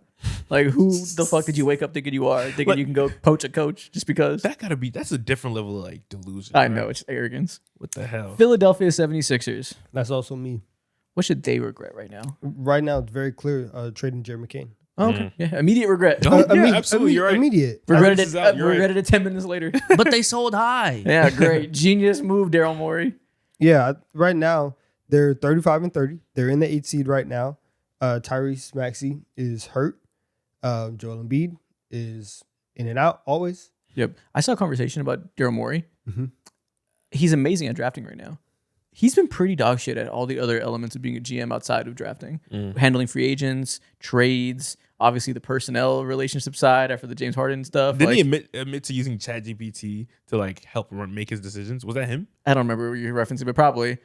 I bet it's him. Probably. It is Probably. believable. It sounds like it does That is sound Mr. like him. Statsman. Yeah, he's a forward-thinking guy. I'm sure he's like, how do I leverage AI to make my job better? Whatever. I hate that word. How do I leverage? Leverage. How do I leverage AI? Yeah. He should clearly be like president of basketball operations with somebody else being GM at this point. Yep, he admitted that he uses ChatGPT for advice when making team decisions. That was just. I wonder 12 what that months means ago. specifically. So, like, should I trade Jared McCain? Yes, probably. Is Jared McCain worth the first round pick? What do you think, chat? Fuck, man. he probably does. I just the Sixers right now, like they are in a very, very weird spot where they are. What is this? They are 2.5. They're 2 games up on Charlotte for the 10 spot. They're not gonna fall out of the plane because the Bucks suck and the Bucks are 5.5 games behind the 10 spot. So like that's not gonna happen. But you probably could use a little bit more creation, a little bit more on ball creation and playmaking and sunshine. And Jerry He McCain could always use sunshine. and Jerry McCain just provides a lot of that. And so whenever you have all of these guards, Paul George is still suspended right now. Like a lot of stuff is going Yep. on. Oh, other regret, Paul George trade. Signing Paul George, clearly. Oh yeah, for sure. Oh yeah. Yeah, Definitely I stays. understandable miss, I suppose. But if you could redo it, you would not sign Paul George. Mm-hmm. Toronto Raptors, last team in the I division. got them, and bro, I have like Raptors fans are in a complete frenzy right now. It's hilarious. Yo, they're so mid right now. It's crazy. yeah, they're beyond mid. They're like not even beyond mid. They're just like the perfect. Yo, mid. Scotty Barnes forgot how to play basketball. since the All-Star break. He is so cold. It's crazy. He looks like he does not know how to score basketball. He's never known in his life.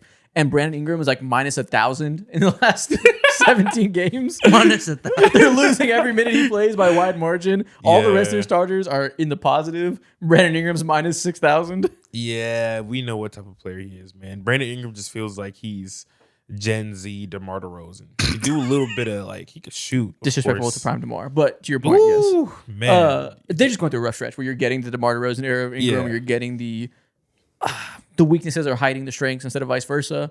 And Scotty Barnes can't shoot, can't score again. It's looking rough. He's prone to go through these stretches, obviously.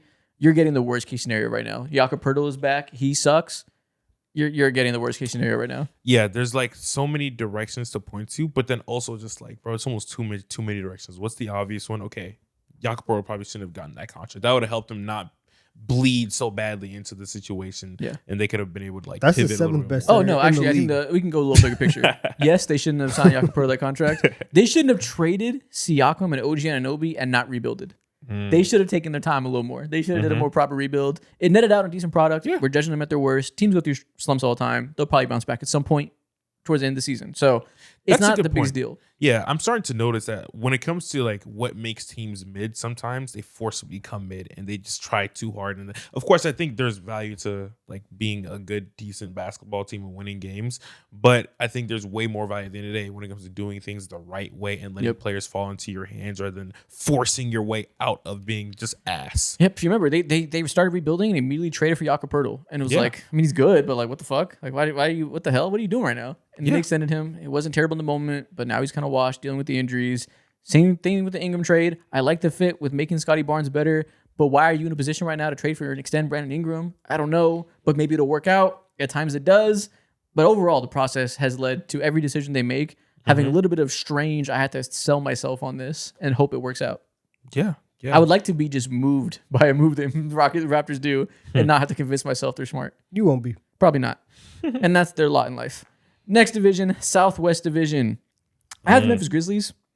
This one's kind of hard because the era died this year, and it was because of decisions made 3-4 years ago that all kind of culminated. Yeah. So in the past year, there's not really anything they did wrong, per se, I think. Unless you want to have issue with the Taylor Jenkins firing. That led to the John Morant thing falling apart, but he was already on the decline in terms of his standing with the team. So I'm not necessarily like they got to have kept Taylor Jenkins. I don't think there's anything wrong with trading Desmond Bane, with trading Jaren Jackson. They tried to trade John Morant. Nobody wants him. Maybe the answer is here you should have traded John Morant sooner when somebody wanted him, but I don't know when that moment would have been. Their draft picks have been good. So I don't think there's anything we can pinpoint. So I'll just say we had to talk about the overarching thing, and that was the summer in which they let Dylan Brooks walk and gave all the money to Marcus Smart and trade for him. That didn't work out. That kind of started the snowball effect that led to the avalanche that was the demise of this Jaren Jackson, John Morant era. So do you not think, because I think this last summer was kind of regretful for them though. So they signed Ty Jerome and drafted Cedric Coward. What part? You fired Taylor Jenkins and Oh, you're right. My bad. Yeah, You're right. Yeah, you fired Taylor Jenkins. He doesn't. All the guys on the staff, those were organizational hires, right? Those weren't Taylor Jenkins guys. And so you're running this offense that Ja doesn't like, and then you promote one of the guys that is committed to the offense that Ja. You're right. Ja My bad. doesn't I forgot. You You're should right. have picked one. Yeah. No, you should have done a search. You're Yeah. right. Yeah, It's the same thing you as the should have Knicks. picked I one. forgot they did that shit. If you want to land on Isola being the hire, cool. They hired him officially before the finals was over, I think. Before the window opened up to Yeah. interview people. They promoted him immediately because, like you said, he was kind of handpicked to be on the staff and they kept him for a reason. Like, you are so right. They did a terrible job in searching for their coach. The only reason I didn't think about that is because I have no fucking clue if he's good or not with how this season went.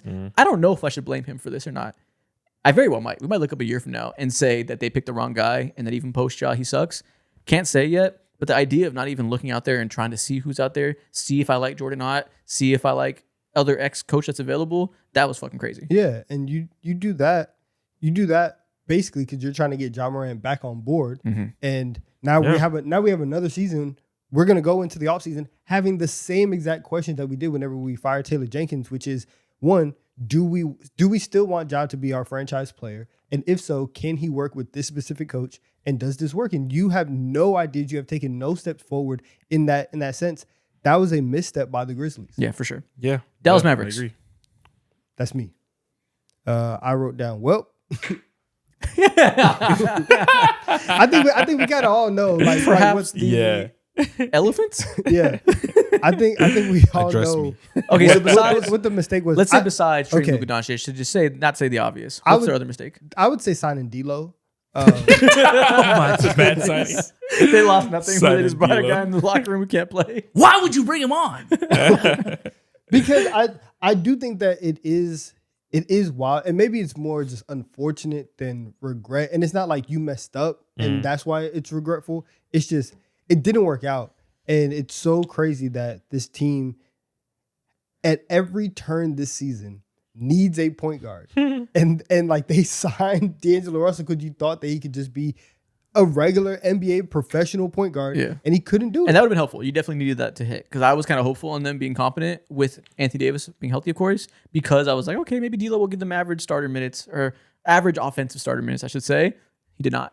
And I think That taught me a lot. I would never believe in a guy like this offseason, D'Lo plus some other guys. I'm never believing in losers anymore. Guys who just are routinely making their team worse on the court. Yeah. I'm no longer believing if they get into a better scenario that they'll just like get good. And No, I man. think that the lack of point guard, honestly, the regret is going to come later this year because one, Khan has been fantastic and he's played a lot. I think if Cooper Flagg had a fantastic like front to back rookie season, he could. I think he would be a little bit further along in the rookie of the year conversation because right now I think Khan has it. I think a stronger first 20 games.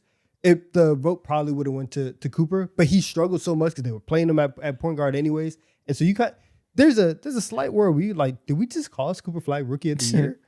I don't know, but I think Flagg's his highs are he peaks way higher in his rookie year than someone like Khan. I don't know about way higher, but I see your point. I don't know. Just in terms of like Khan's listen, being pretty Khan's- high. his scoring Khan's ceiling. different. I know Khan's different, but I think do know what you mean though. Like you know what it is. I don't know if it peaked higher, but we can definitely envision the things we see from them. We can envision that peak being higher. He showed Yeah. more signs of a future higher peak that is very substantial. I think. Yeah. Mark Cuban went on the Adam Friedland show and he talked about his biggest regret, and that was hiring Nico Harrison. There was like 6 or 7 people, politicians and shit.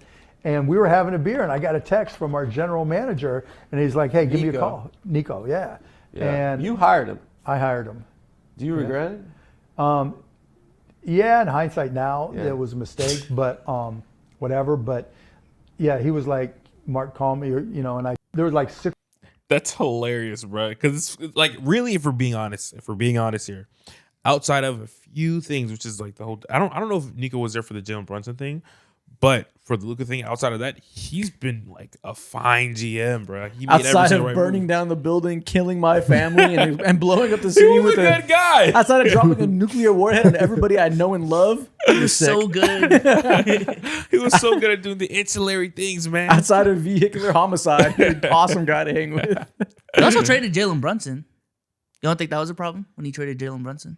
That was a long time Jalen ago. Brunson wanted to walk though. I Yeah, think he wanted an opportunity, and like so, not giving him the deal that he wanted the year prior, where he said, "Give me $25 million a year, I'll stay." That was a mistake in hindsight. But I think when we got to free agency, Brunson was ready, and the Knicks paid the shit out of him. So I give them a little bit of a pass for that. Outside of not paying him the year prior, when they needed to have some foresight. Yeah, I think Mark Cuban's biggest regret very clearly is selling the team. That too. Well, I don't know. He's I- pretty breaded now. Didn't you see a no, I- report where he wants to get it back? I understand that he's bred. That's what happens when you sell your NBA team. Yeah. Yeah. But at every turn, he's still wanted to be involved with this franchise. So that's why like it didn't make sense whenever he sold it. And I was like, listen, do you need some money? Because it doesn't make sense why he would want to sell the team, and then obviously people sell the team and they still want to be involved. He said, I'm gonna sell, but I'm still gonna be in charge of basketball decisions for the next 5 years. And they were like, yeah, buddy, okay. And so that goes out the window. Then you have the report of him trying to buy back in. He's still always been around and has been very, very vocal about the moves that the Mavs are making. If he doesn't sell, Luka is still there right now and everything is fine. I like that. Let's focus on that. The biggest regret of the Dallas Mavericks is their owners sold them to some of America's greatest supervillains. New Orleans Pelicans. Obviously, the biggest regret is trading their unprotected first-round pick to the Atlanta Hawks. But also, maybe you know what, their biggest regret probably isn't that, because they'll probably convince themselves it was still worth it. I would say they should have kept that pick, or made it protected at least, and just drafted Derek Queen where they drafted Jeremiah Fears. But on top of that, they also traded the biggest regret. This one's an actual regret because they couldn't have done anything about it. They couldn't have known, but it stings you deep down in your heart now that you're this unlucky.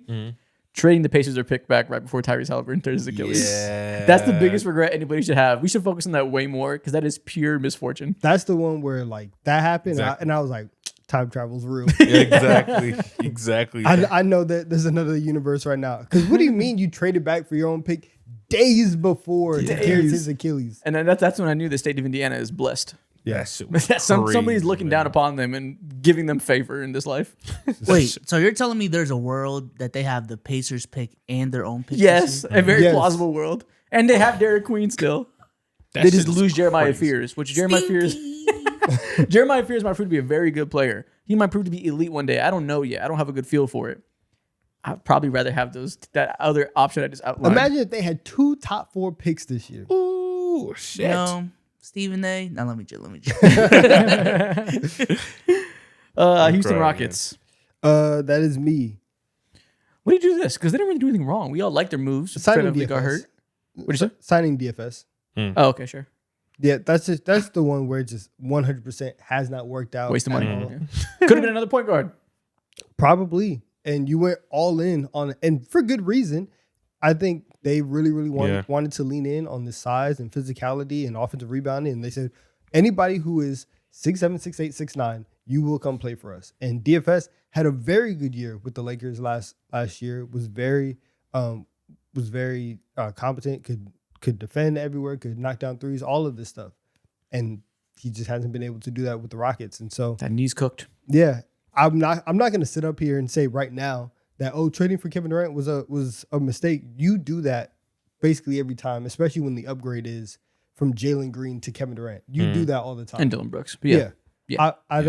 I still don't think that, and even the version of Dylan Brooks that we're seeing this year, you're not getting that version of Dylan Brooks on this Rockets team. Also, Dylan Brooks is incredible PR. We saw him hit up some hezzies in the first 20 games and act like he made some leap. He's still Dylan Brooks. He's super well. I'm tired of being gaslit and thinking he's some all-star now. He's a out very here. good player, but we don't got to act like this version of Dylan Brooks is unforeseen. He's an international hero. But you're not allowing him to put on his Superman cape with this version of the Rockets. So I think DFS is one of the only things that you can point to and say that's a real regret. Are y'all still fine with the Ime signing? Sure. Yeah. Yeah.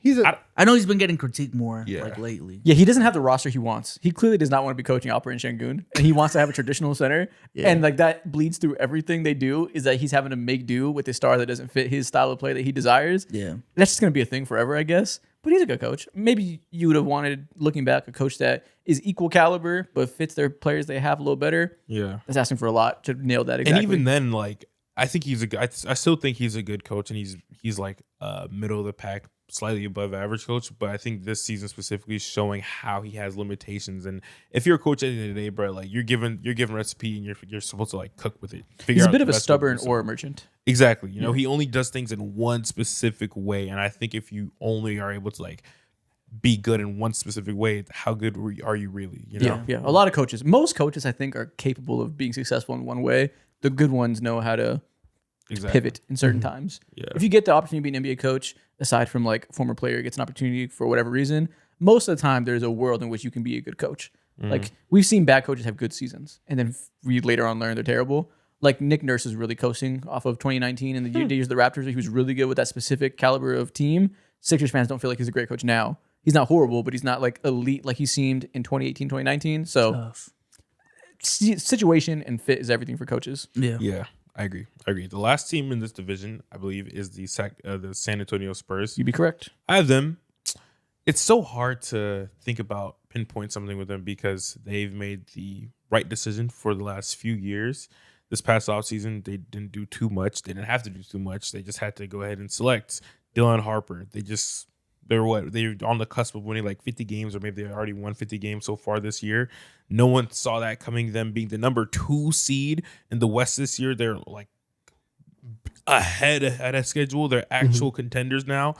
I think the only thing that I could look back on, and I have to cheat also, over this last year, I have to extend that from year 2 to year 3. Okay, I can look in the 2022 NBA draft and see that they selected Jeremy Sohan right ahead of guys About 4 years. Yeah, exactly.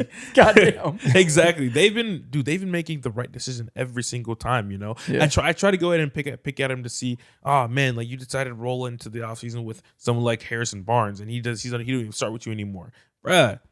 I remember the free agency class this past summer. It was terrible. They had to roll in with Harrison Barnes. So this specific draft right here, if you look at the names that were available J-Dub. after Sohan, J-Dub, Jalen Duren, fuck, goddamn, that hurts right there. Torrey Eason even would have been better than Tari Sohan. will be filthy with Wemby. Yeah, exactly. And Jake LaRavia. I think specifically how they even handle Sohan too. Like you remember what in Wemby's rookie year, they were fucking running him as the point guard, and everyone was so pissed at Pop that year. Oh man, don't even remind me of a Pop criticism. That pissed me off.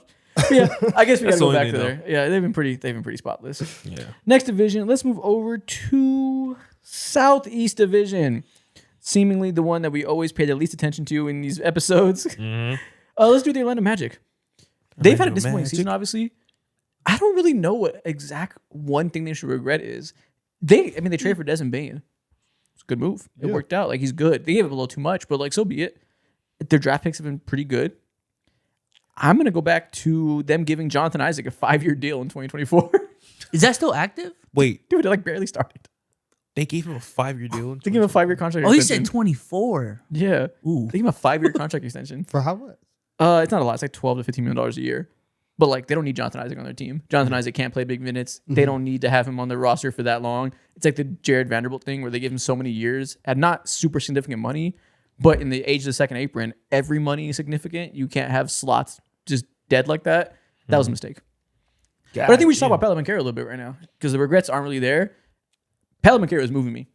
No, yeah, Paolo Banchero has moved me so much for the last week. yeah. Obviously, post All-Star break, he's been playing really well. The first few games, a little bit of hot shooting that we were like, all right, well, let's see. He's continued to play really well since he went sicko mode against the Minnesota Timberwolves and has been on fire since then. One, he's just shooting well, and I was like, okay, that, he goes through good stretches. I'll monitor it. That's good to see, but I'm not like gonna go, whoa, he's back yet. He had this comment. Paolo Banchero, I'll not make an All-Star game. I looked at the mirror first. Already. Love those words. I looked in the mirror first. It's about being honest with yourself and realizing that you didn't really deserve to be an All-Star, honestly. Incredible comment to see from Paolo Banchero specifically, who the reasons that people have been critical of him have largely been play style wise. And it seemed like he had a little bit of a hard-headed play style where he was like, I'm going to play like Paolo. I'm going to do my hard middies and stuff. And like, I'm just going to be a bucket and you're going to live and die with that. To see this level of self-reflection and to see how it's not only saying the right things, but how it's translated on the court in this past week. Bro, he has been slashing with so much more aggression than he was early in the season when he was playing otherworldly terrible. I'm going to believe in March basketball right now. And I'm going to believe he's figured it out a little bit. Normally, you don't want to believe in March basketball because players just play shitty teams. Like he pieced up the Wizards, whatever. People shoot well because it's lower stakes, whatever. The fact that we know he was so bad this season and regressed in ways that don't really make sense given his age. 2, the fact that because he got hurt, missed time, came back, it kind of seemed like there was some mental stuff there, not wanting to interrupt the flow, and he kind of had some kind of mental gap. And we see him acknowledge that mental gap here and seemingly reversing it. And then 3, the fact that it lines up so well with what you see on the court with him slashing so much better, so much more decisive, taking so many less terrible jumpers. I kind of believe he's figuring it out right now. He had a solid game last night against the Cavs. The Magic have won 5 in a row right now. Yeah. And they look solid for a long time. I'm back in. Yeah. I'm back in. It is very rare that you see people. Oh, Jamal Mosley said something too. Yeah. Wait, can you play the Jamal clip? We can just read it because the audio's kind of bad, I think. Okay. I asked Jamal Mosley about Paolo's efficient, assertive decision-making as of late, his mindset shift after the All-Star game, aggressive, quick decisions, early, easy baskets. I can't give the young man enough credit to sit down and guard big-time players. He's finding the right play. Correct. Everything that we're talking about his play style, he'll still be a bad shooter. He'll still have his bad stretches, yada, yada. His speed in which he's processing the game and making quick, decisive decisions is night and day. And that's the difference between All-Star Paolo, who has some stuff he needs to work on to hit like top 10 level player, but is still very good, versus the active detriment he was before the All-Star game. Yeah, 110%. I agree, bro. And then even on top of that too, something that I just like love to see out of like young play or just players in general, outside of like getting your buckets, like what else are you going to be good at? He's been asserting himself like crazy on the fucking boards, bro. Just the other day, he had a 15 rebound game. I think it was against the Minnesota Timberwolves. Yeah, and they blew him the fuck up. But before that, he had 12 rebounds. And a couple games before that, he had 11, and then he had 10 again. So it's like overall, it's clear as day. There is a switch. There is more assertiveness. There is like less. Sometimes you do see him dribble the ball a little bit too long, whatever. But it is what it is. He's not perfect yet. It's fine. Yeah, exactly. He's not perfect. But hey, this is not looking like the 25th best young player in my top 25. You blessed him. You blessed At him all. by saying Peyton Watson's been better this year. You lit the fire under him. I'm gonna assume he saw that. All right, man. Let me clarify for America. Yep. You're not back in yet, right? You're just Okay. moved. Yeah. Let You're me clarify moved. what I'm saying. Let me clear. How do I frame what I've been saying the whole time? We've been saying all year that he's playing like shit, and he's not making progression. And this is the year we needed to see progression because previously he was a talented young player that to reach the heights that his fans want him to be at, or claiming he was already at, that being a top 10 player, he needed to make serious improvements. Yeah. And this year he regressed. Not only did he not make those improvements, he regressed. And as somebody who's wanted to see that progression, it was the opposite of what you want to see, obviously. And it was very, very hard to have a lot of faith in him getting better. Yeah. Never do we say he'll never be good again because that's foolish at this age, but I'm not feeling positive right now. And until he proves otherwise, I am not going to say anything that's hoping for the future getting better until he shows me he can. Now he's shown me he can. Now he's shown me he's back on that level. And if we're going to be vocal about him being god-awful to start the year, now we got to say he's answering what we want. We all thought they could be a top 3 seed. We all thought they could be one of the better teams after getting Desmond Bane. His play almost single-handedly prevented that for a lot of the season. And now that's no longer the case. And I think there's reason to be optimistic again. Okay. I just need a bigger sample size. I ain't gonna lie. Exactly. So that's why I'm not saying he's top 10 player. He's what we want him to be. But we're no longer on, oh my God, this is an unforeseen regression from a 23-year-old all-star. We're now back to, okay, he's playing normally like himself again. We can start to have a little bit of hope. And Magic FC on Twitter is talking about how he always does his post-all-star break, that he always gets better. That would be a new criticism. Why the fuck do you need the all-star break to happen for you to get better? Yeah. Let me see a full season of true shooting percentage above league average. Let me see a full season of your offense being better with you on the court versus without you. We've still never seen that for a full season. So I won't be super over the moon until I get a bigger sample size and I don't have to deal with so much downside. But in this present day, going towards the playoffs, I feel much better. What if this is just the player that he is? Because I feel like there's certain players in history that like That's in the a regular problem. season That they're would just suck. coasting, and then in the playoffs to turn up. Like Jimmy Butler's the Sure, but he's not coasting. He's struggling. That's the difference. He's not coasting. He was in seemingly a mental straitjacket, has to get through his own play style deficiencies. I think that's the difference there. Is it wasn't like effort. It was legit struggle. He also has one, like, yeah, he's risen and he's had really good playoff moments. He has not risen anywhere near playoff Jimmy. So like, so I can halfway live with coasting if you are going to be Michael Jordan in the playoffs. Yeah. If that's going to happen. That's one. Two, I like to see this. Now, the last step is let me see this when Franz comes back as well. Because, I wouldn't even call that too, but also let me see it for longer is the next step. Yeah. It's going to happen with or without Franz is like, because even if this happened for 20 games whenever Franz was out, then the question would be, okay, can you do it with them? Can we get to the point where you have two talented 6'9" wings and Desmond Bane out there on the as a guard, and we can finally get the full idea of this team because you are unlocking everybody else with your play style, with your slashing, and you are all three of you guys are additive to each other. Can we see that version? That's what I want to see. Yeah, and post All-Star break, he's averaging like 27, 9, and 6. The 27 probably won't last because he's currently shooting 40% from three. We have enough sample size that he's not a 40% from three type of three-point shooter. So I'm assuming that won't be quite as like first-team All-NBA level production. Mm-hmm. That's okay. As long as, like you said, Franz comes back and we see the same level of decisiveness, the same level of defensive effort, which has been very good as well. The playmaking's been quick. Like I said, focusing on slashing and not jump shooting, which you're much better at. As long as we see that, I don't really care what the scoring numbers go to. The two-point shot can fall off again. Not as concerned. As long as you have the bedrock of being an elite slasher and creating off of that, that's what I need to see to feel better. Because the East is still open. If they have 20 games of this and this is real and he's back and Franz comes back, they can still make a splash. They're not too far off. Dude, I just texted. They're the 5th seed in the East right now. I blinked. They jumped up from like 8 to 5. Shout out the Raptors and Sixers falling apart. Oh my God. That's crazy. They can pounce. They could. If you tell me this is real and we see this for the rest of the regular season, they can win a playoff series, which is crazy to where we were 3 weeks ago. They're playing the Cavs in the first round. They Which this is also about Desmond Bane going crazy as of late too. We should also pay him some glaze for the last 5 games. He's averaging like 27 as well. Fuck them picks. He's been going nuts. You see the dagger he had last night? Yeah. Dumb. It was the Peter Griffin. Yeah. It was crazy. So shout out Pele Banchero. I hope it lasts. It is March, so I guess we can't be too excited yet, but we can definitely notice the improvement.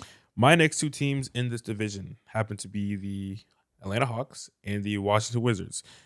Both same of the biggest regrets happen in the same goddamn night, and that's of course the NBA draft, the 2024 NBA draft. Now passing it back and forth. Regret.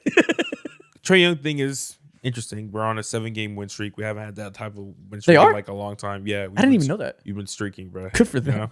You know? Wow. I don't want to talk about it, but it is what it is. I don't want to talk about it. I know why you don't. I know why you don't. I don't want to talk about it because I'm scared it won't last, and I'm tired of them breaking my heart. We are a much better defensive team. Surprise, surprise. That's trauma right there. And we've been. I'm telling you, it is trauma. I hate when I hype up mid. I don't care if a team is better than I think. I hate when I hype up a mid team that ends up being trash. That breaks my heart. You might be doing it right now with Paolo, though. We'll see. I don't know if I'm hyping him up. I'm just acknowledging the improvement. Yeah, we'll see. Relative to how we've been talking You're about trying him, to force me to you're trying to force me to be the Paolo guy every episode. I know. Because I didn't put him below Peyton Watson. And now I'm acknowledging he's decent. That's your man's. Come on, man. I'm crying. That's your You know, man. if he's going to shoot 40% from three and slash like that, then he can be my man's. As long as he keeps it up.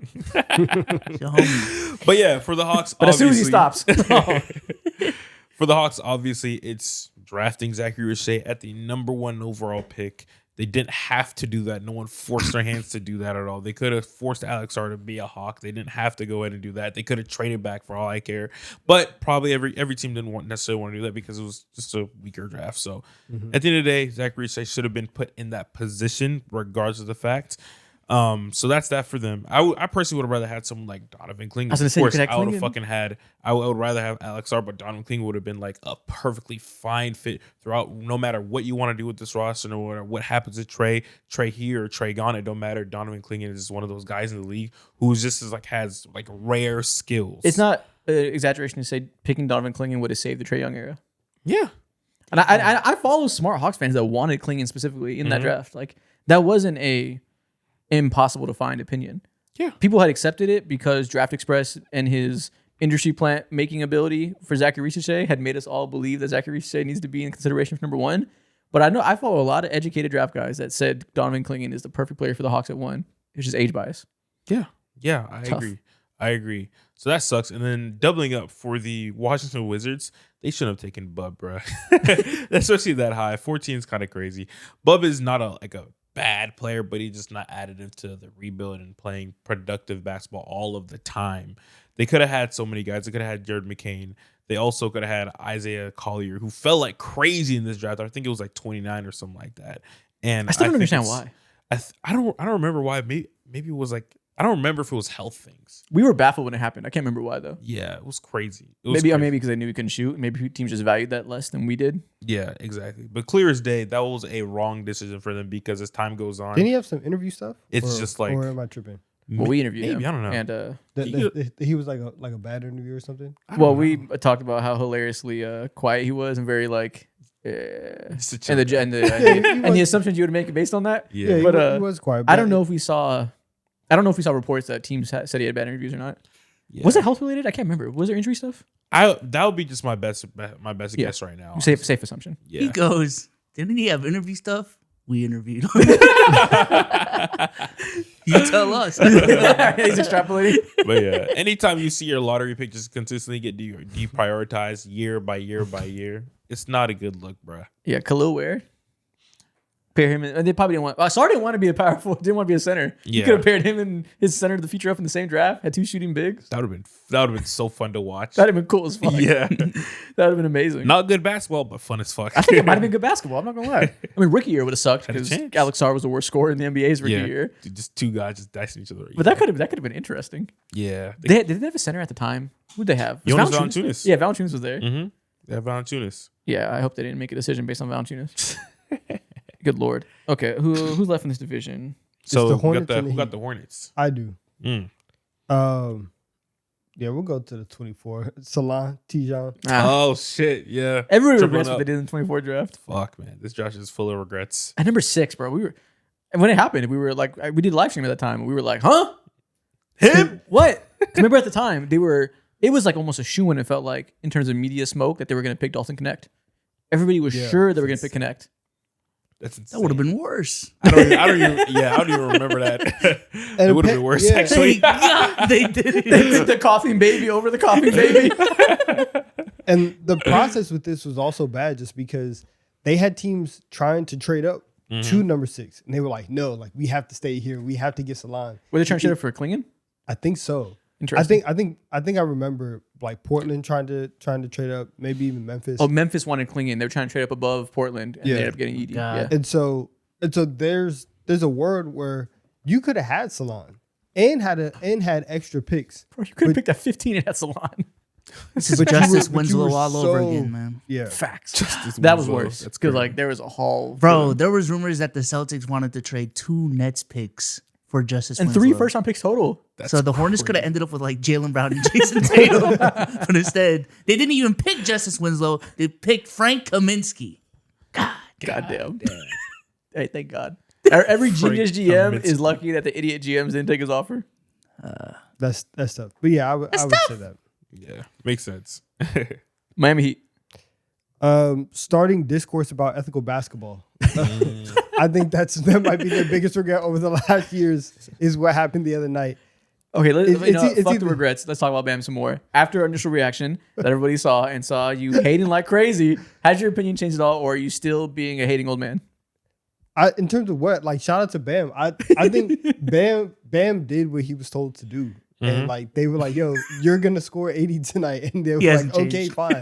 Like, yo, he's a good soldier. Like he followed. If you guys didn't see it, Good soldier. Like, yo, if you guys did not see our reaction, go to the TD3 Clips playlist, or go to the video tab on our YouTube channel, or go to your audio feed and watch our instant reaction the other night to Bam's 83-point game. It's fucking hilarious. Yeah. Donovan hates fun. I think ultimately, and especially like looking back, the thing that I do wish that I said, I wish we had hated on the Wizards more True, fair. because That's fair. it They really should have started a fight. I said that last week. no 100% because I do think that there are, I think that there are like moments where this team is tanking, and so we kind of just understand that they're going to lose by 25 on any given night. But that team that they rolled out the other night was awful. Yeah.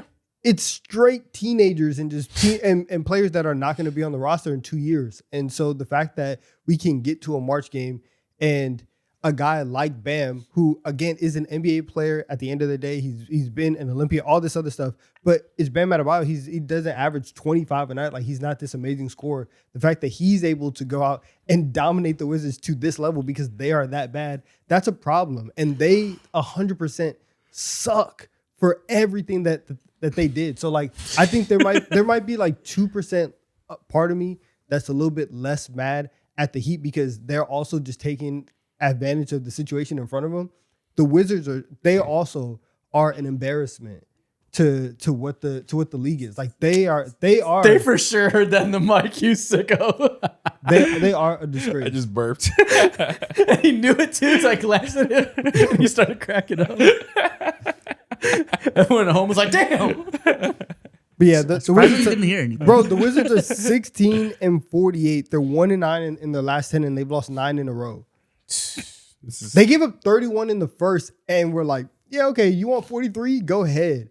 The moment Bam has 31, I don't care, right? Because clearly, if we're tanking too, we don't really care about this game. You double him every time down. He's not scoring another point. I don't care if we lose this game by 50 because Oregon, from the top down, that's what we want. That's okay, I guess. If we're gonna tank, if we're gonna be bad, they just can't be that bad. And then obviously, I still do feel a way about the last 6 minutes. I do think that it was like kind of wild, but like the Wizards also played a massive part in that. I like will Bam say, Adebayo substantially more now because he gave us this moment. It's so funny. I'm just gonna claim my Corey Brewer 50-point prediction from our bold predictions episode. I don't know why. Nothing to do with Why? Corey Brewer.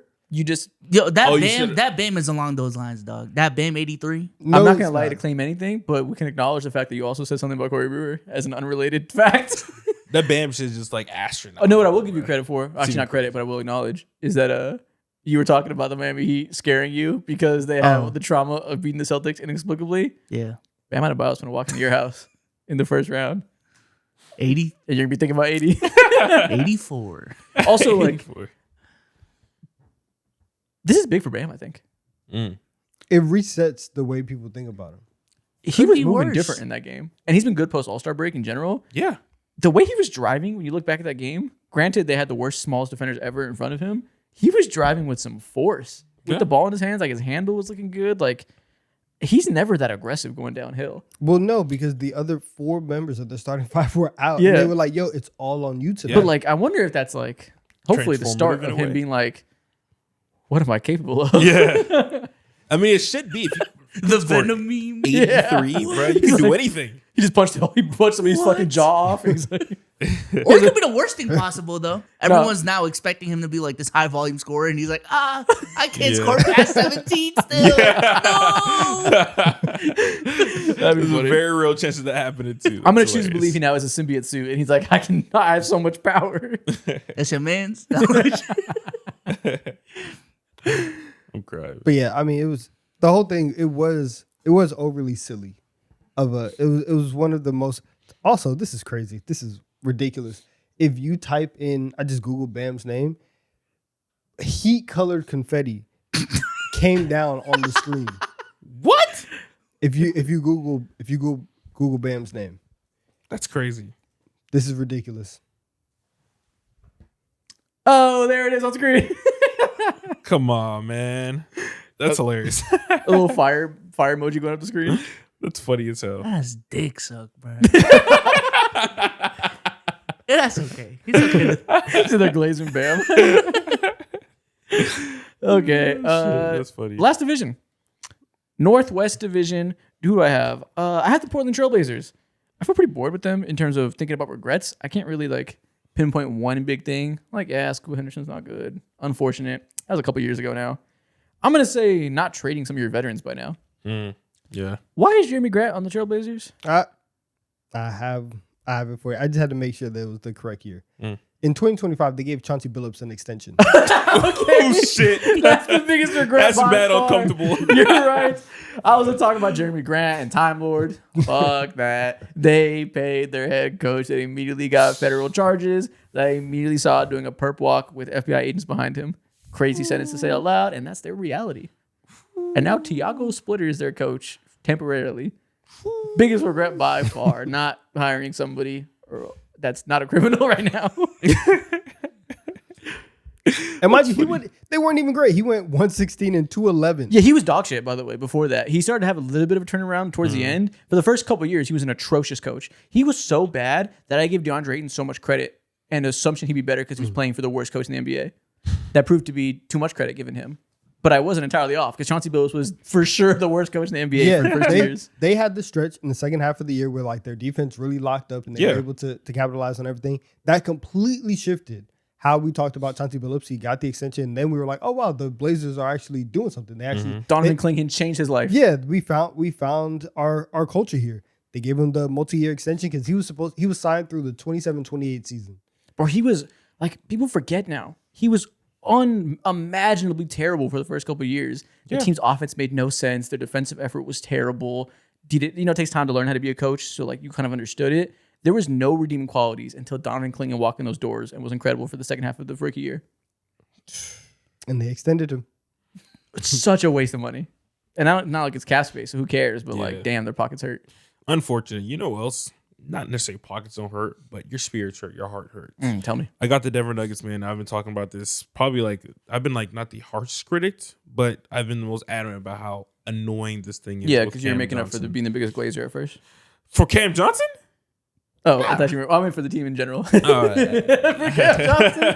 love Cam Johnson, but I wouldn't say I'm the biggest Glazer. No, you're not. You have a regular opinion of Cam Johnson. Yeah. An uncontroversial player that everyone's opinion is right down the middle. Yeah, actually, not anymore. Not anymore. Tell me about it. Right now, bro, like over the course of the entire season, really, like you see how much you miss someone like Michael Porter Jr. And I would never think that in a million years I would utter those words, because when this trade initially happened, everyone like acknowledged like, oh yeah, like Cam Johnson is, although like their points per game is like damn near the same, Cam Johnson is the supreme player because there's a little bit more playmaking that he's going to give you, more ball handling. The defense in different ways can be viewed as better, and also felt like he was on the same level of shooter as Michael Porter Jr. as well. And so far this year, none of that shit has been true at all. Yeah, at all. He might be the same level of hitting wide open jumpers, but you definitely, and this isn't something you miss because we knew this in the moment. The main thing you lose with Michael Porter Jr. is size and contested shooting. Yeah, and rebounding. But like the contested shooting, that ability to make difficult shots off of Nikola Jokic passes and like have that quick trigger, you do miss that. And I think that what you miss specifically, and this is so weird, but you need a guy who's fucking delusional. You need a guy who is willing to like fuck up the offense. It feels like Cam Johnson is almost too self-aware, and he sees all the synergy that's going on between guys like Bruce Brown, Aaron Gordon, and Nikola and Jamal Murray at the end of the day. That's my favorite part. Clear opportunities for someone like Cam Johnson to just get his shit off real quick. They need you to get this shit off, and he's always just relegates to being in the corner, just chilling. That's the best part of the discourse is people were like, yo, this motherfucker's too smart. Yeah. He's so smart that he's making him insecure while missing shots. He's not confident enough. We need boneheads next to Nikola Jokic. We need idiots that shoot corner threes.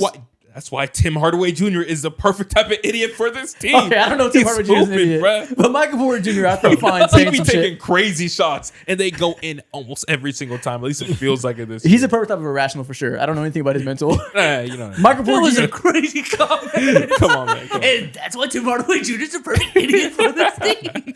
I will say, Michael Porter Jr. keeps fucking talking to Mike, so we can call him an idiot. He's a perfect idiot for this team. Tim Hardaway, I cannot confirm or deny. Okay, when I say, I know what you mean. Just stop massaging thing, bro. He's shooting 41% from the field or from 3-point line, taking 7 threes a game. He's a perfect type of delusional shooter you need, He's for sure. crazy, bro. W idiot. Yeah. That's my type of idiot, bro. Fuck. I love him, man. Hey, Michael Porter Jr. is back on the mics, man. He won't shut the fuck up. He loved Wait. them Andrew Tate clips. Wait, he is? Dude, yes, he was talking about he tests the girls he dates by showing them Andrew Tate clips. And like, depending on how they react, that's how he makes his judgment This on them. motherfucking dumbass. What does he expect? Like, does he think he's some type of like... He just wants to pod at all times. He just wants discourse. He's a Potter at heart, man. Yeah. He just wants to find his red-pilled trad wife out there in the streets of Brooklyn. We need to get him out of New York, man. We need to get him out of the public consciousness. No more microphones. Well, no, because it really doesn't matter about the location. He was flying places to pod before. Like and he's gonna find his red pill trad wife anywhere he goes. Yeah, in fact, he's probably in Brooklyn. It's probably harder to find him there. he's ready. But I fully agree. Like the Cam Johnson experiment is just not. Now he had a good game last night, but they killed the Rockets. Like, yeah. Dude, that was bad. The Rockets are. that was tough. Ugh. But so he had a good game last night, but there's just so many nights where and also on the wide open shooting, I don't even know that. Michael Porter Jr. was shooting like 50% on wide open jumpers. Damn. Like, Yeah, that's very true. He was knocked down. And so Yeah. you were getting the wide open stuff. You were getting the contested stuff. I thought that we would get a little bit more ball handling and creation, which I thought that they needed because I didn't know if Jamal Murray was going to elevate. But Yes, exactly. But now that Jamal Murray has elevated, this would have, if we got this version of Jamal Murray last year with MPJ, they would have been so much better. Also, Like, MPJ is healthy now, which is the biggest thing. Is MPJ was unhealthy last year, and even before that, was rarely 100% healthy and played like shit. So we're kind of reacting to MPJ, who was finally healthy, and you rarely got this opportunity with the Nuggets. So it's a little bit unfair in that regard. There's no reason to assume that MPJ would play at this level because for many times in the past he hasn't 100%. I'm saying even the version of MPJ that they were getting last year Okay. with I know what you mean. with Denver, like Last year would have been unacceptable. They'd be in the same spot with the level he was playing at into last year, playing through those injuries. Is what I'm saying is that we'd have the same issues if they swapped them out right now. You know, because the real issue is Aaron Gordon's been out and their defense has been untenable, and Cam Johnson has more responsibility than expected, and there's been this catapult of injuries that has made everything kind of everyone focus on Cam Johnson more. I think you would focus on MPJ more if they didn't trade him, if he was playing at the level he played at in previous years, and you'd also say, "Oh my God, they got to trade him now." You know, like they have opposite benefits of circumstance right now. we will see, because even the delusion for MPJ where it really shined is in playoff series and in playoff games where they were 100% times where obviously like But do you remember last year? I do, but also I do think that with the Nuggets, they just don't, like, as a whole, getting threes off is not their game like that. Exactly. So having somebody like MPJ True. who is like, I'm gonna get these threes off regardless if my Yes. shoulder works or not, that is also really important. And Yeah. like there's a lot of times where Cam Johnson isn't in that mindset. Yeah. And so you're just not getting that area of your offense. I'm just cautious that I don't want to go too hard on Cam Johnson because I do think now that they're whole, I could very much imagine them like figuring it out and come playoff time they're all right. If I don't it, know. If it was 1 point, they gave up a pick, which is really tough. That's Yeah. the But problem. it's also that was also financial. We can't act like it's a 1-for-1 swap. MPJ makes $1 million.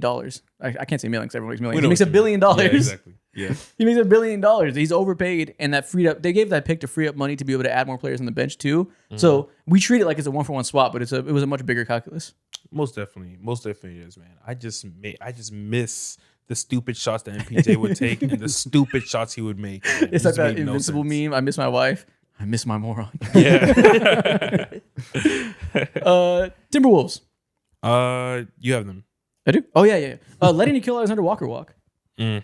They miss him Wow. bad. Did y'all see their last game? Oh, against Their the last Clippers? games like, against the not that one. I missed that one. Against the Lakers. Oh my gosh! Pick your poison. Fuck. they need a Nikhil Alexander Walker type bad. They need a high energy shooter, defensive guy like that. And they brought in Ayo Dosunmu, who's a good player, bring some of that energy, but not to the same level of defense and like off ball shooting. Different type of player, right? There wasn't really an avenue to keep him unless you want to not keep Naz Reid. And I know how they feel about Naz Reid. They're never going to let him walk. And they had the faith in young guys. So we understood why they had to lose Nikhil Alexander Walker as a victim of the second apron. Nevertheless, looking back, it'd be real nice if we had him and if we found a way to keep him. Dare I say, over Naz Reid. Oh, 100% should have kept him over Naz Reid. Yeah, I think so, but I feel like I might underrate the good size of Naz Reid sometimes. But whatever. They need an Nikhil Alexander Walker type real bad. And it's not something you can probably say they should have done differently, realistically, but it hurts. The reason why I can never be so high on the Timberwolves ever is because I feel like every single year they just lose like one big piece that like gets overlooked, and then we look back, it's like, damn, they could have used that piece. And they have such a wonky roster construction of like flawed players that when it clicks, it's like, whoa. Jaden McDaniels has this crazy role player upside. When Julius Randle's clicking, you have this crazy secondary strong creator. Yeah. Rudy Gobert can be a DPOY level defender. When Dante's hitting, that's an insane shooter. Like they have all these strong traits around Ant that when it's on, they look like the best team in the NBA. Yeah. But when you go towards the other side of all those flawed players and you get the bad sides all at once, Julius Randle is in a slump. Anthony Edwards isn't passing. His defense is hit and miss. Dante DiVincenzo's on a cold stretch. Rudy Gobert standing there with his hands up. It's bad. Yeah, I Yeah. think Ant is like slowly overcompensating for the roster construction because that 24 team I think is still the best team they've had in this Ant era. With Cat? Yeah, with Cat, but 100%. This is like I have some interesting stats for y'all. So over Love the those. last 13 games, they rank 25th in the NBA in passes per game, 23rd in assists per game, and 29th in potential assists. So, of course, like breaking hella, specifically Dante DiVincenzo and Jaden McDaniels too have been like wildly off. And in general, I feel like the next like top coach to be fired is probably going to be their guy right there. And I feel like that because their offensive process in general is just nasty. No, I Just agree. So, If like, they fail this plain and playoffs, they should fire Chris Finch. Yeah, I agree. And Failing is what? No, first round? Or? Not making the Western Conference Finals, I guess, at this point. Yeah, Damn. that's the And standard. yeah, that's the standard. That's the They've standard. They've done 2 years in a honestly. row. That's an unfair standard, Chris obviously. Finch's conference finals, man? That's crazy. No, he's like lucky to be there. Conference Finals, man. Yeah, he's lucky to coach Anthony Edwards Conference Finals, man. Yeah, he hasn't done anything too much to be even more additive to what they've done. He already. coached on one leg. I forget he did. So maybe maybe he- ACL randomly or something like that. That Yeah. was crazy. Maybe he's a Yeah. dog, but outside of that, I want to see some. That's hilarious. I want to see some offensive ideas, not just. rawr. That's funny. As So yeah, hell. I would like to. If it doesn't work out, I want to see him fired, and I want to see a point guard next to Anthony Edwards next year. I hate point Ant. I hate it with all my heart. Bro, need they point gave up guards so bad. 153 to the Clippers last night. That's God. insane. Who has Utah Jazz? And you can spend 30 seconds talking about them. Utah Jazz. Oh, I got them real quick. I'm counting to 30 in my head. Okay, can I wait like 5 more seconds to cut time? Because You've already wasted 8. all right, great. They should have probably traded or selected Will Riley in this past NBA draft. Okay. There we go. Oklahoma City Thunder, last team. Me, no regrets. Nice. Nice. Now they trade for Jared McCain and kind of address some of the offensive stuff we wanted. Bro, it's no regrets. No regrets. Like Yeah. a lot of the issues have been because of injury, and even on the extensions, Mhm. they gave J-Dub the extension of, hey, you're gonna have to go out and get all NBA another time, and he's not gonna make it this year, so they're gonna dodge that. Supermax thing. They're gonna dodge the. It's not going to Supermax. accelerate. Thank you. That's the word. They have AJ Mitchell on poverty wages. His agent needs to be fired. They have no regrets. I'm Oh, really he was thinking. I can't hurt. think of any. He was hurt. He was hurt for quite some time last year. Bro, he's making like $1 million a year. It's crazy. Yeah, it is. It is crazy work. It is crazy. Not literally $1 million a year, but it's like damn near. It's closer He's to $1 million so than it good. is to 10. Every day I watch, I'm like, man, was I crazy for saying that? I think he could be an all-star one day. I don't know. More likely than not, he won't be. So Yeah. maybe you're crazy, but you're not crazy for identifying he has a crazy ceiling. Yeah, But just numbers game. Most people aren't all stars, so it's hard to reach that. But we'll see, man. can he be one of the best role players in the league? Absolutely. I think he already is. Yeah, He's on track. yeah. So, No regrets. Just gotta build yeah, a the Thunder, reputation. they Thomas just, over towards ACL. Can't really regret that. Not your fault. they've Yeah. done everything right, so no regrets. Mhm. Yeah, I mean, Is Shea the best player in the world now? After that game, I've been I'm like, crucified fuck, for saying the conversation for I'm months. like, fuck, you got My it. mouth bro. is closed. After that game and seeing what he did to, It's tough, bro. Listen, he's tough, bro, Let me it- say this, let me it- say this. it's, He's tough. it's hard With the to be state of Nikola Jokic undeniable. this year, dealing with the injury and his defense being bad, he's undoubtedly the best player right now. If we're talking about like what the conversation really means, like does he have the crown over Jokic? I don't know, but I think it will be very easy to say yes if he once again wins the finals, once again wins MVP, once again wins finals MVP back to back, potentially beating Jokic back to back. It'll be easier to give him the crown and ignore the points, rebounds, assists, and what makes Jokic the best offensive player of all time potentially. Yeah, It'll be easy to put him on the same level to where we say you wear the crown now because you've been so successful. I don't think he has the crown, but they're in as close of a fight for the crown as it has been, and he's closed the gap as fast as I thought that anybody would close the gap on Jokic, Yeah. and doing it. So there is if you say that he is the best, even right now in this moment, I'm not gonna look at you crazy. He's the best right now in this moment, undoubtedly to me. Like that conversation to me is not a conversation. Like because of Nikola Jokic coming back from injury, being a little rusty, and especially defensively. Yeah. Today, and really counting well, actually, Jokic was great last year too. But this calendar season, he is undoubtedly the best player in the world for this year. Like Fair. the MVP should be damn near unanimous if he plays enough games. Is And it that's- the PRA that's stopping people? Yes, Y'all it's think? 100% the PRA and the HA. It's You it's got that it. too, but I think to get the crown, it would have to be, at least for me, like if we're going into a playoff series right now and you just have like an average NBA team, would I want Jokic or would I want Shea? Mm-hmm. And That's tough. and like they're as close as they have been in a while. I think I might still want Jokic. You know what we need to happen? We need to have Shea translate his efficiency to the playoffs one time. He's had 2 straight, really like 4 straight seasons, but let's count this year and last year as like all-time great, some of the best scoring seasons of all time, peaks that are only rivaled by Michael Jordan, Kobe Bryant, Dwayne Wade, those type of names. Some of those names aren't even really rivaled in terms of regular season context. It's kind of Jordan and Shea in many ways. Playoff numbers haven't been quite the same. They got to the finals last year. He had stinkers in the first round. He was still efficient overall. He still averages 30 at like 60% true shooting. He has 67% true shooting right now in the regular season. Only Jokic does that. To do that as a guard, like, in fact, we're underrating how great his season is right now because we got so used to it last year. If he translates even 80% of that and has a playoff run of 30 points per game, beating teams handily, getting to like 62, 63% true shooting, that'll stack up amazingly with every other legend that makes those type of runs. And at that point, I think the emotion of it, because you'll kind of see him killing it in the playoffs, it'll be kind of become undeniable. Yeah, that's probably what we need, because low-key, he probably could have snatched it last year. Mm-hmm. I think going 7 with Denver, with them being as hurt as they were, it's like for sure. you really should have handled that. And he has some stinkers. Yeah, you should have handled that much quicker. And the fact that went to 7, it's like, okay, Jokic is on the other side, kept them afloat. He still has the crown. If they come back and they play again this year and they beat him, then he will have the crown. Yeah, because if he carried his consistency from the regular season into the playoffs, one, if he did for this year, he would just straight up be Michael Jordan. It's probably not possible that he has a playoff run of 66% true shooting on 32 points per game. That would legitimately be 1991 Michael Jordan. So that won't happen. That just probably not when you're facing the best defenses in the world every night. But what if he is that? Well, then he's Michael Jordan. That's not a conversation. Yeah, like Crazy. There is a world where like Shea just keeps doing stuff and keeps delivering. And one of the things about the game against the Nuggets that was just so nice and so refreshing is like the dudes at the top of the league, especially when we're talking about like LeBron, Steph, and KD, like they take shots at the end of the game and you expect them to go in. Yeah. And every time that there's a close game, in the last 2 minutes, they may not hit every single shot. They're going to hit one shot. And Shea, to do that every single time down the floor, it's the last 2 minutes. I know Shea's going to get to his midi. He's going to knock one down. And now that his 3-point shot is better this year than it was last year, and you can tell, especially in crunch time, he looks much more comfortable using it as a tool to end games. And obviously he had step back, threes to win games last year too, but going to a step back jumper back-to-back times to end the game is like, okay, he's on a different level right now. Yeah. And he's like they showed the graphic of the clutch stats.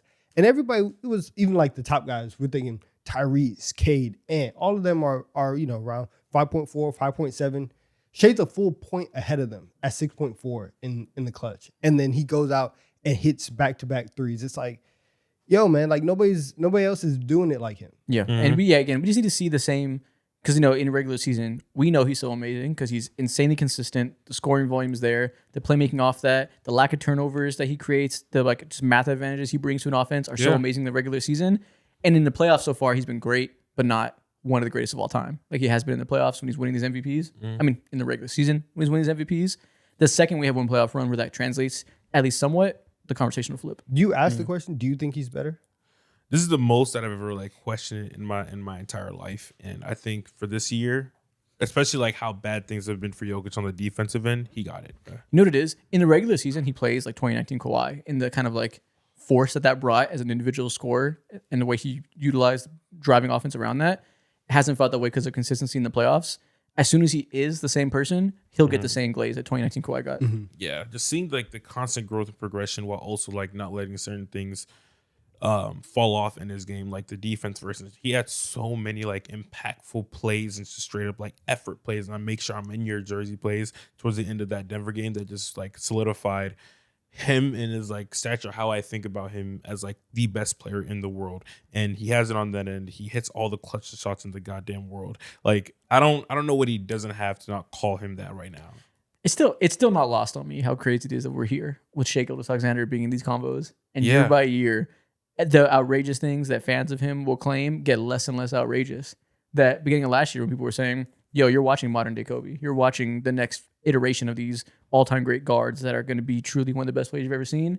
It was all right, let him do something first. He won an MVP. All right, let him win a chip first. He won a chip. All right, let him do it again first.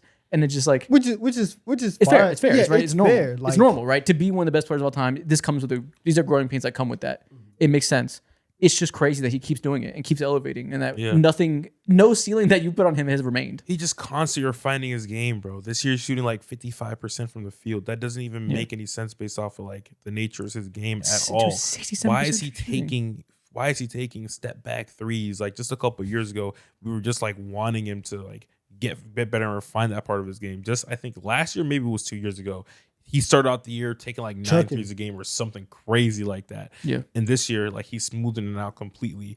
And now it's like pretty integral to his game when it comes to seeing teams like Denver who just wants to simply double team him. Now I got something for you, step back, split cat. He's just like that now. I wonder what the ceiling is. Like, because he's gonna win back-to-back MVPs unless he gets hurt. know.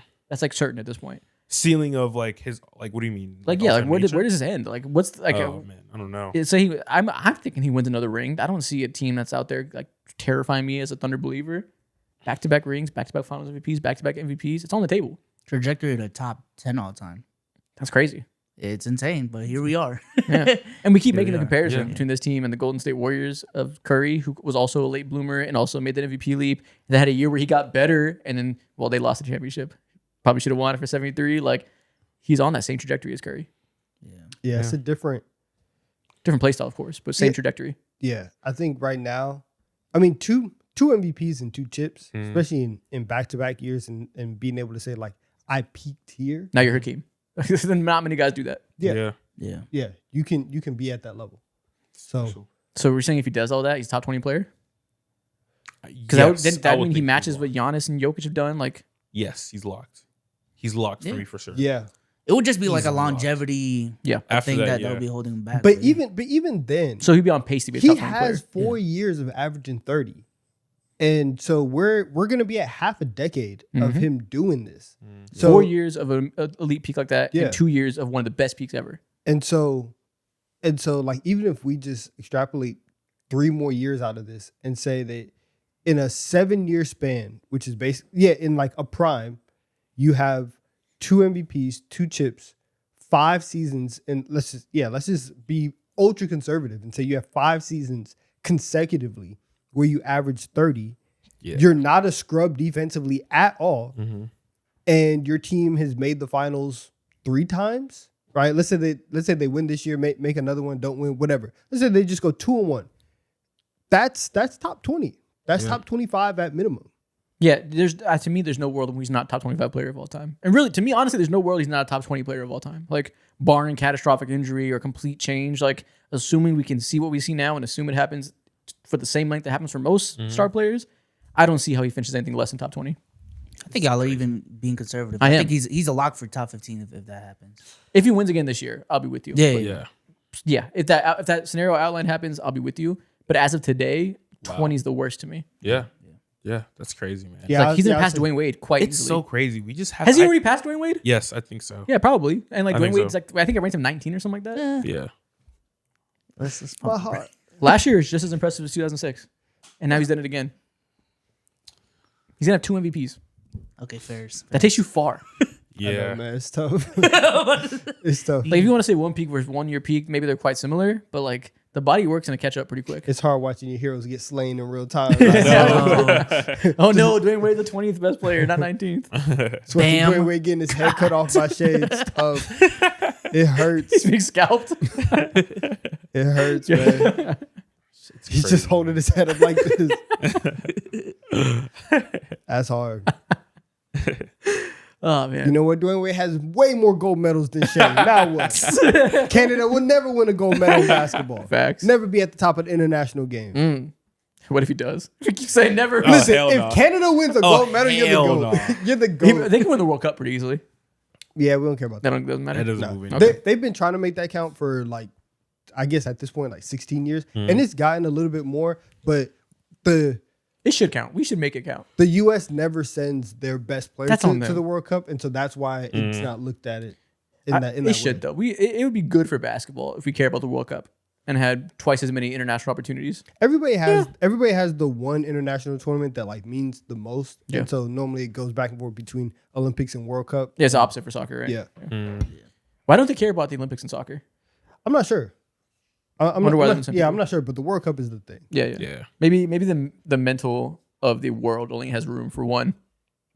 Maybe people just like as nations individually don't have the mental capacity to care for 2 international competitions. interesting. That's what Bryce Harper said about the World Baseball Classic. Yeah, where like he was- one will always feel junior to a massive population.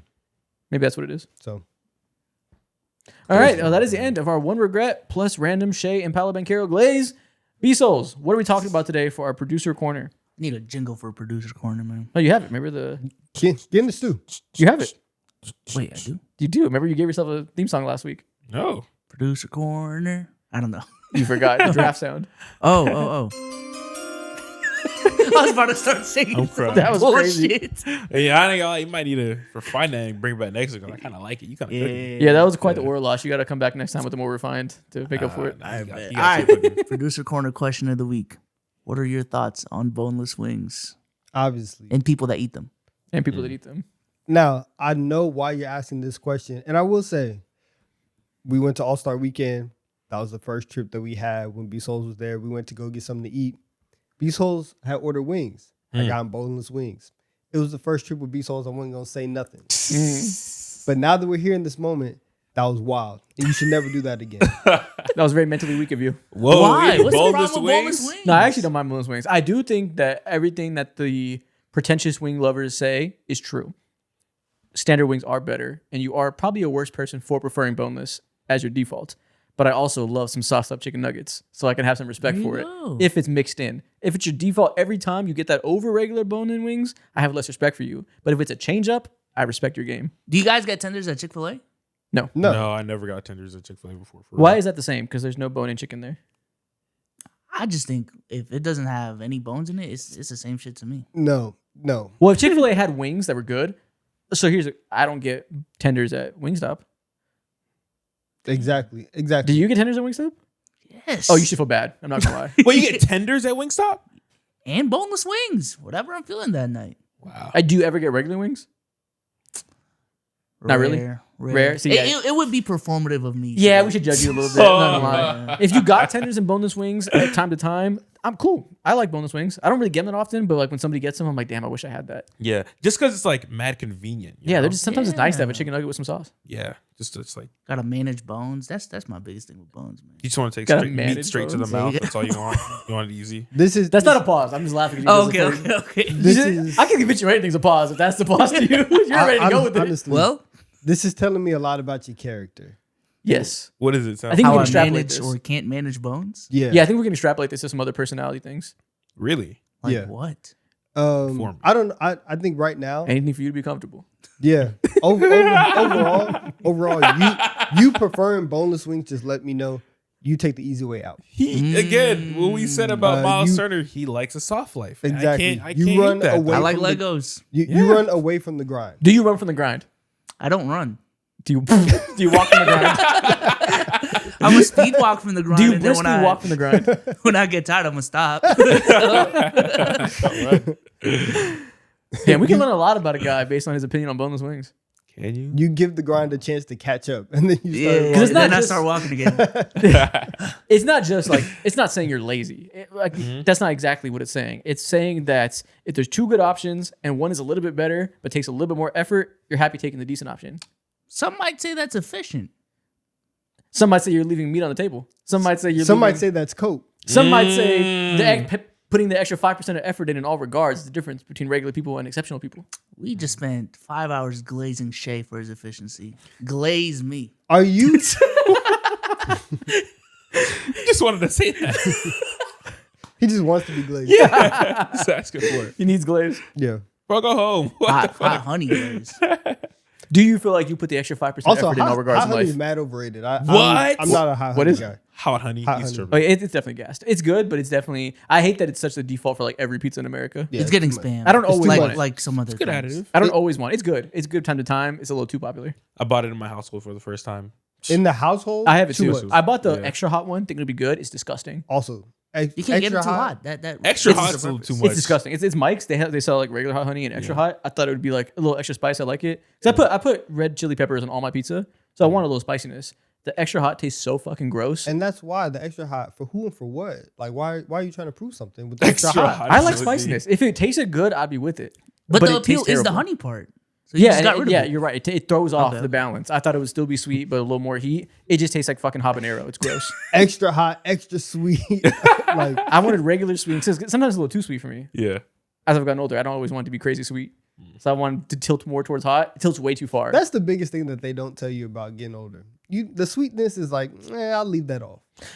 I leave it off. I still like sweets. I can like you can like sweets, but then there's stuff where you see it and you just know that's too sweet. For this, for me, I turned 25. I still like sweets. I still crave it. For a regular item that's a little bit sweet or not sweet at all, I don't want that to be sweet. Like coffee, I don't want sweet ass Dunkin' Donuts coffee anymore. Yeah. I want it to be a little more bitter. I'll still eat cookies and I want that to be sweet. But even then, like I hate crumble. It's way too sweet. You said what? Like what? What is your coffee order? A latte. A sweet latte. See, like I don't want like a Starbucks latte. That's why I'm bougie with coffee. I don't want it to be too sweet. See, I'm starting to lean towards that side a little bit more, where like it's even extended past the sweet and the coffee stuff. Sometimes when it comes to my food, I just want something bare and normal. I don't want no crazy seasoning. Sometimes I'm in the mood for I just want to taste the actual food as is, bro.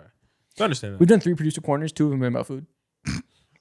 We got to get more food. versatile. When we starting the food pod, man. the last, like one of the last producer corners, the last producer corner that Nikhil had, we were eating wings here. Remember that? Oh yeah, dude, that got corrupted. We couldn't post that.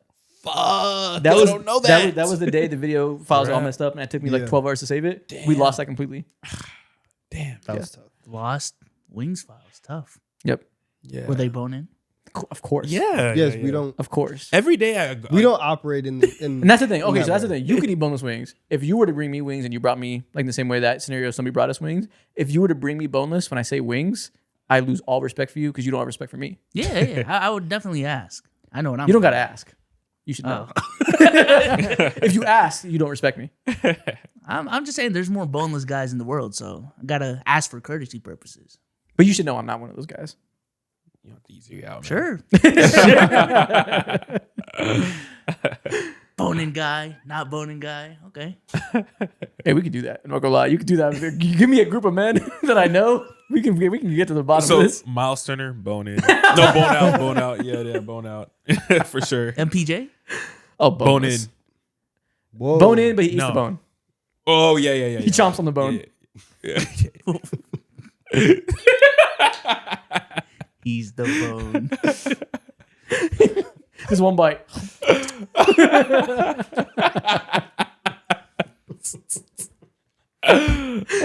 What's LeBron?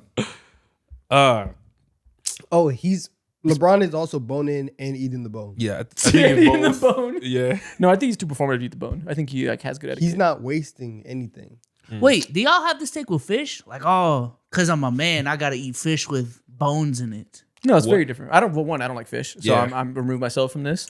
Nikki. But I do both sometimes. it's not about manliness for the bone in. The bone in meat is significantly higher quality. It's much better. oh, is that what it is? Yeah, so Yeah. The meat is much better on a bone in wing. So the extra effort is worth it in quality and enjoyment. Yeah, the bone is actually added. You thought to I the just flavor wanted to show I profile, like too. bones? You thought it was about... I swear that's how people get it off. Oh, because I'm a man. I want bones in my chicken. No, it's so I swear that's what this conversation has always been about to me. It's 'cause You're not more of a man to me just because you like bones in your fucking chicken wings. no, you're not a man. It proves that you're willing to work hard for a better experience. Okay, I mean, I can see that. Yeah. I can see that. Yeah, the end outcome is better, so I'm willing to put in the effort for it. I just thought y'all.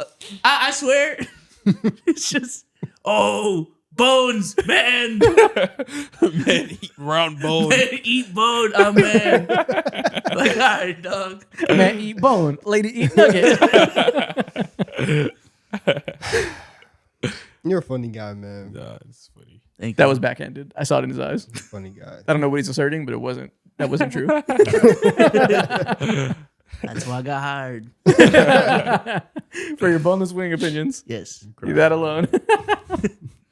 And with that being said, thought that is some our gender opinions on war. boneless wings. That is our boneless wing discourse. Hope you learned a thing or two about our psyches and how it applies to wing orders. Let's get on the TikTok time. That's funny. Welcome to TikTok time. Today, as usual, we are going to begin with a draft. We're going to do a draft format we haven't done in like a month or two. We are going to do a keep or sabotage draft. If you guys are familiar with how this works, we will draw a random player, and depending on whose turn it is, you will decide if you want to keep that player for your team or give it to someone else's team if it's a bad player you do not want. Let's do it. So we have 15 random players here to choose from. We're going to spin it and see who goes first. Or actually, it's me, Mo, Donovan is a draft order. All right, who's up first? We get, Terry Rozier. Hey, he gets to the bread, bro. He gets to We the got money. The good version? the criminal version, the current day version. He gets to the money regardless, bro. I'm going to give the felon to Mo. Okay. Well, shit. Point guard, Terry Rozier. All right, fuck. Let's do it. What a start to your team. Thank God it's a keeper sabotage draft. All right. Well, damn. How is he? He shouldn't even be here because he's not in the league right now. I think it's all time. Just players in any era. All time. He's now an Terry all-time Rozier. player. You know what? The best version of Terry Rozier, I like it. Peak Terry Rozier was a problem. Yeah, he was decent for the Hornets back in what, 2021? Now he's a problem for himself. All right. Who does Mo All right. get? Let's see. Keep or trade. Keep or trade. Oh, I got Shaq. what a bounce back. You Do lucky- want to give him to Donovan? Shut up. Do want to give him to Isaac? Shut up. Or should I let him be a part of the Terry Shut Rozier up. era? Hey, if you let Prime Shaq around Terry Rozier as a bad influence, that might not go well for him. Listen, Shaq, welcome to my team, I guess. You give Prime Shaq FanDuel today? Oh, man, he might run up a muck. You got a crazy locker room going on right now? Yeah, give me Shaq. Spin that wheel. All right, who does Mo No, get? Who does we'll- Donovan get? Paolo Paolo. Banchero. Again. Ooh. Yo, that's your man. I get Paolo? Okay. Yeah, I can do take- worse. Yeah, take Paolo. Listen, I get Not Paolo a this week. bad Paolo's been on a build. tear. I'll take him. He's been good. I get any version I want. I want March 2026 Paolo Banchero. He's been killing it. Specifically. Nothing more, nothing less. Specifically. Okay. All right, Donovan, your turn again. Hell yeah. I'm surprised you didn't want him. Nah, I just want. Oh, Isaac Bonga. Yeah. Mo, Come on, Hey! man. Why am I getting Mo, Isaac take Bonga. Bonga? The Isaac That's Bonga crazy. Terry Rozier combo is a scary sight. Take Bonga. I got Isaac Bonga, Shaq, and Terry Rozier. And you stay with Isaac Bonga. That's your man. I hope he's in every draft we do forever. Listen, man, I thought we were going to gang up on Isaac for his sins, bro. That's it. For my sins, what did I do? Fuck, bro. Last draft, you cheated, bro. I cheated. Yes. Why did I cheated. With the balloon shit. Oh, no. So I was thinking about that. We had to make it so only 15 players for the next balloon one. So the last player, when I was last, I saw a comment that was right. With the principle of whenever we all pop them, the person who's last gets a player, I should just get the next player. But if there's multiple players, like I obviously get the right to pop my balloon. So we have to do only 15 players. So if you're last, you just get the last guy. That kind of dissuades you from being last. Yeah. Could have got James Wiseman. Yeah, exactly. So yeah, next time we do it, we only do 15 players. Yeah, he was too shameless. I wasn't even shameless. I was just like, we didn't talk about it. You were shameless. Well, I mean, how was I supposed to know? I can't pop my balloon I now. mean, technically, I can keep popping, right? Come on. Right? Like, why wouldn't I be able to? All right, Eric Spoelstra. God damn. Spolstra. That's true. Okay, who's my next guy? Please give me someone usable. If not, give me someone Oh, terrible. B-Pods. And I got B pods. Two Let guard. me guess. I get B-Pods. Oh man, you know Donovan has no players. you didn't have to give me Paulo, or you didn't have to give me Terry Rozier, and that's not like the worst player. You got Terry. You got pods. Let's go. I'm the Congratulations. good guy for getting Terry Rozier. Yeah, you get. I think Bong is just like a death sentence. Like I have no chance of being good for real. Almost no chance. No, you can be You good. have Shaq. Isaac Bonga can defend. He's big. Yeah, man. You can be good. He's a good Bonga, defender. come on, man. I didn't deserve that. You can recover from Isaac Bonga. I That's not a got death B sentence. pods. All right. Pod's not bad. My dynasty is about to start. Yep. Next up, who I got? This is funny. Let's see. Oh, B-Pods again. Do you want to do repeats? No. Okay. No repeats. Spin it again. No repeats. What if we just had a team? Maybe we should have kept Team of it. Team of B-Pods. Shaq again. Spin it again. Fuck. Yeah, this one doesn't A take him out. team of B-Pods. That would have been diabolical. Steph Curry. Let's go. Give me Oh, Steph on my shit. team. Steph and Paolo was quite the start. That's so weird. But okay. It is weird, but we can make it work. Hit it again. All right. Where are we going? Jalen Duren. Hell yeah. Give me Jalen Duren on my team. Oh my gosh. What a Again. turn. You should have gave me B-Pause when you had the chance. Man. Okay. Okay. This That's okay. sucks. That's fine. All That's right, fine. Most turn. Paulo, Steph. I have and nobody Durant. except for B Donovan I has pods. know. one player. I know. Okay. Who do I got? Who do you want to bless me with? Halpern Şengün.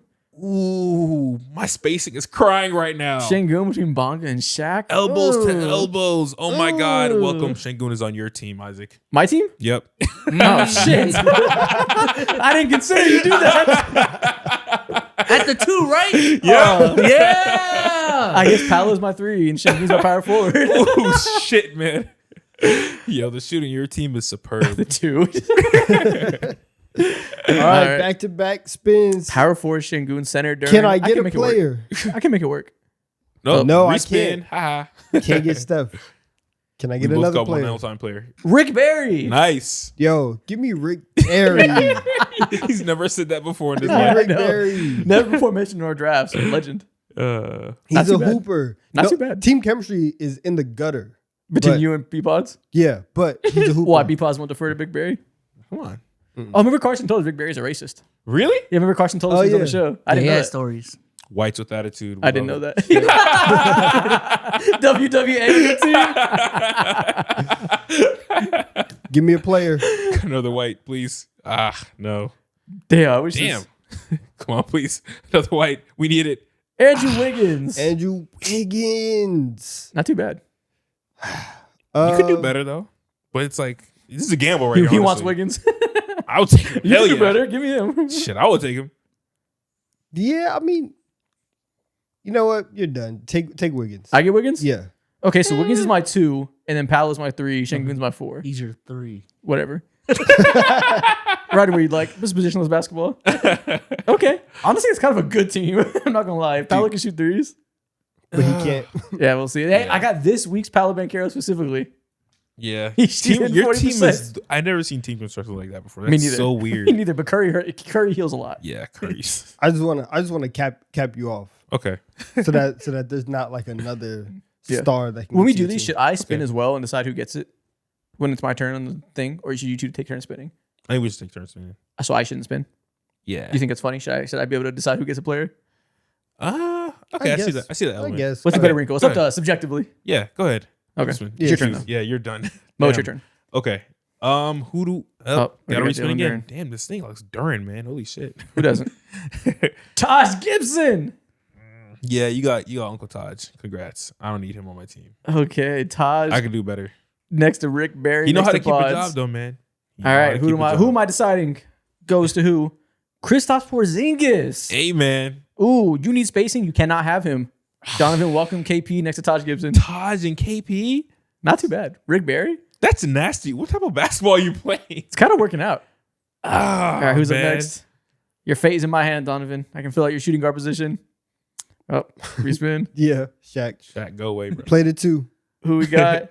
Oh, Alonzo Yo, Trier. That's kind of a Put Tree dream at the come 1, true. put B Pods at the 2. I haven't decided if I want to give him to you yet.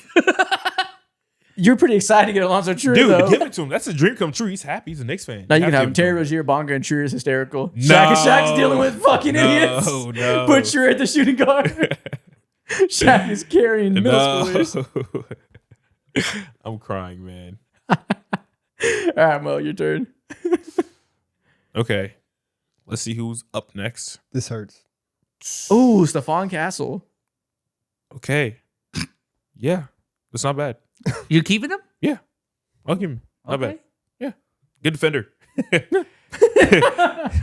You I have seen him absolutely pass. zero shooting. I seen him pass to Wemby. That's all I need. Shaq is right there. We'll figure True. out He's a everything good else. lob thrower. Exactly. True. All right, who's my last player? Terry Rozier on a good day is a good shooter too. I'm fine. Keep spinning. There's only one player left on here, so we got to spin it until we get him. I've seen his face. The last player is JJ Redick. Oh, Yep, it's JJ Redick. So Okay. unless you want to keep spinning forever. Yeah. okay, JJ's not bad. Yeah, not too bad. B Pods, Redick, Barry, Taj, KP, WWA. And then Taj. Yo, you got Reddit. That's hilarious. And then Taj. Taj is chilling. Yeah, this is normally a team that you construct, but this is not good. So I have Steph Curry, Andrew Wiggins, Oh, Paolo this team is Banchero, awful. Alperen Şengün, and Jalen Duren. Terry Rozier is my 1. Coming in my 2, Alonzo Trier. Bring him back to the league ASAP. Isaac Bonga, locking shit down in my 3. Then on my 4 and 5, I got Stephon Castle and Shaq. I have B Pods at my 1, Steph Curry. Then I have JJ Redick at my 2, knockdown shooter. Rick Barry at my 3, do-it-all forward who's going to carry my team. Taj Gibson at the 4, lockdown defender, brings the attitude. And then KP at the 5, giving me stretch 5, shooting and defense. Could have been finals MVP. I'm going. Okay, so Mo versus Donovan, who wins in a 7-game, actually 1-game series. Dude, Shaq is murdering. Shaq's this hard. entire team. Shaq's hard to deal with, but KP and Taj, like, you can do worse in terms of Shaq defense. Who's guarding Rick? Isaac Bonga can probably guard Rick. Rick Yeah, played, he's just a body. Rick played 30, 40 years ago. Actually, 50 years ago. I got Stephon Castle can guard him. He'd give Bonga buckets. Probably Stephon not. Castle can In guard him. reality, like with a time machine, probably not. Yeah, nah. Bonga wouldn't even know about basketball if it wasn't for Rick Barry. Damn, you can defend Shaq a little bit. Oh, your team sucks. I'm sorry, Mo wins. I got Stephon Castle. Taylor's Shaq. your Castle can ball handle. Mo wins. Yeah, I'm good. These whites are getting dunked on. No matter how hard you try to cook me, I still prevailed. Yeah. You survived Alonzo Trier. Surviving Trier. Don't do my guy like that. It's like a docu Don't series. do my guy like that. Surviving Trier. Oh my god. He doesn't deserve it. Next thing we are gonna do. LeBron. We are here today to test our LeBron knowledge. We have several LeBron James related trivia questions that B Souls has put together. We all get a point based on who gets it right first. There'll be 4 options on every question. We got to decide what answer you want to go with. We got to see who puts together the most LeBron James correct answers. Wait. Gotta make that my ringtone, man. It's your alarm ring. That'd be a good alarm. That's terrifying. Yeah. I would never oversleep. All right. First true. question. What establishment was the location of LeBron and Savannah's very first date? It's either McDonald's or Outback, I think. I'm gonna say McDonald's. It's certainly not B. Nobu. He's from Cleveland. McDonald's would be funny. Outback, maybe he got a little fancy. He's already getting money in high school, you know. I mean, You're right. He is getting money. He was 6'9" I'm going Outback prodigy. Steakhouse.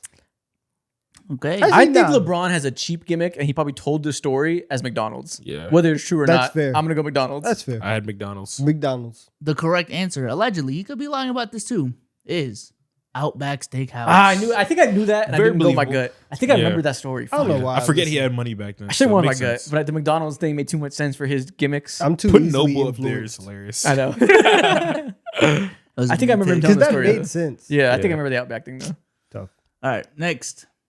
Who was the teammate that recorded the assist on LeBron's first basket? Ooh, Ricky Davis, I think. I have no clue. I I'm gonna think say I think guess. I think It's either Ricky, Ricky Davis. Davis or Darius Miles. I'm gonna say Darius Miles. Bro, I had to look up the footage yesterday and still had to zoom in. I was like, who is that? Yeah, I Let's- think it's Ricky Davis because Yeah, you're probably right. I think he came off of a screen. You seen his first assist? his first. No, the teammate that Yeah, oh, get the LeBron teammate first that Teammate that bucket. assisted. Oh, It was Yeah. a jump yeah, shot, right? Ricky yeah, it's Davis. Ricky Davis. Ricky Davis. Yeah, it was a Yeah, jumper. He was coming off Yeah. of Ricky Davis off for a sure. screen. Correct. Yeah, I think it's Ricky Davis. Yeah, Correct. Darius Miles was in point guard duties. It is Ricky Davis. Cool. Okay. Next up. In 2015, LeBron walked away from a guaranteed $15 million endorsement deal with McDonald's to Easy. invest heavily in which Oh. fast food casual? D. Blaze Pizza, It's Blaze Pizza. 100%. I know he owns Blaze Pizza. He had to walk away from McDonald's. probably. Allegedly. $15 million endorsement deal. That's quite a lot to walk away from. Blaze Pizza's going bankrupt right now. Is it? It is. It wasn't a good deal. They're closing shops left and right. Have you had Blaze Pizza before? I think I had it one time. At a one time, would never walk in there again. So I Probably understand. not either. But go Blaze Pizza. It is Blaze Pizza. Yeah, I remember the marketing behind this, the big push that, oh, LeBron James is a pizza spot. Yeah. Tis mid. Yeah. My sister worked there. Damn, did she like it? She liked the job. Food was mid. Mm. Next. What European sports franchise does LeBron actually hold a real financial stake in? Liverpool. What is AFC Richmond? I've never heard of that team before. I don't know ball like that. AFC Richmond is a fake team. It's It's a like fake they got team. relegated or No, he it's, made it up? it's from Ted Lasso. That's funny as hell. That one. Yeah. Nah, think it's I Liverpool. do think it's Liverpool FC. It is Liverpool FC. Yeah. That's funny as hell. LeBron was so ridiculously dominant in high school that he actually petitioned the NBA to let him do what? Force draft one of his high school teammates. That would be some gall. He'd be like, I'm so good, I'm bringing my guys with me. Give him an NBA contract. Draft Rich Paul. Enter the NBA draft as a high school junior. Play D-League games while in high school. Pick the team that drafted him. I don't know about this one. I think it's either C or D. I was thinking C or B. B is impossible, but I was thinking maybe B. he has some audacity and just ask for it. I don't think anybody would ever say, "Yeah, let me pick the team." Yeah, that's nasty. We haven't even heard that type of. This We is haven't heard Braun. that type of shit. Yeah, I'm saying. I mean, clearly they said no to all of this. So B, maybe he asked for it, and they were like, "Shut up." I'm gonna say the most reasonable one. Probably is C. asked for A. I'll go C. It's probably C. I'm gonna go B because that'd be very funny. But it's probably C. It is C. Yep. It is Okay. C. That makes sense. That's logical. He'd be like, I'm ahead of schedule. You know what? That's a good PR move. If you're out there as the most popular prospect, to know you're going to be told no, but to ask it and get the news story out there that LeBron James wants to come in as a junior, good marketing. Asking David Stern. I'm gonna pick the team. Yeah, that's crazy. You killed. In 2003, when David Stern is at his peak, Yeah, Peaks at his peak, asshole. 50, 40, 90 David Stern. yeah, he's not letting that go. Fair. DPOY, David Stern. DPOY David Stern. Next, what position did LeBron play in football when he played in high school? Wide Hey, receiver. tight end. Wait, what's he? It is a wide receiver. a He's wide a receiver. 6'9" demon running up that I thought it was sideline. going Wide 50 receiver. touchdowns a year. It was Okay, Calvin okay, Johnson okay. with 4 more inches on him. Okay. Yeah, 5 it more is- inches on him. B. It is wide receiver, and he also was all pro. 7 inches on him. Crazy. Yes. Next, where did the Chosen One moniker originally come from before he got it permanently inked? The cover of Sports Illustrated, Savannah's nickname, a fortune cookie. That'd be so crazy. His mom, Gloria. A, B, and C all kind of make sense. B and C make sense. I feel like A is the answer. D would be funny as fuck.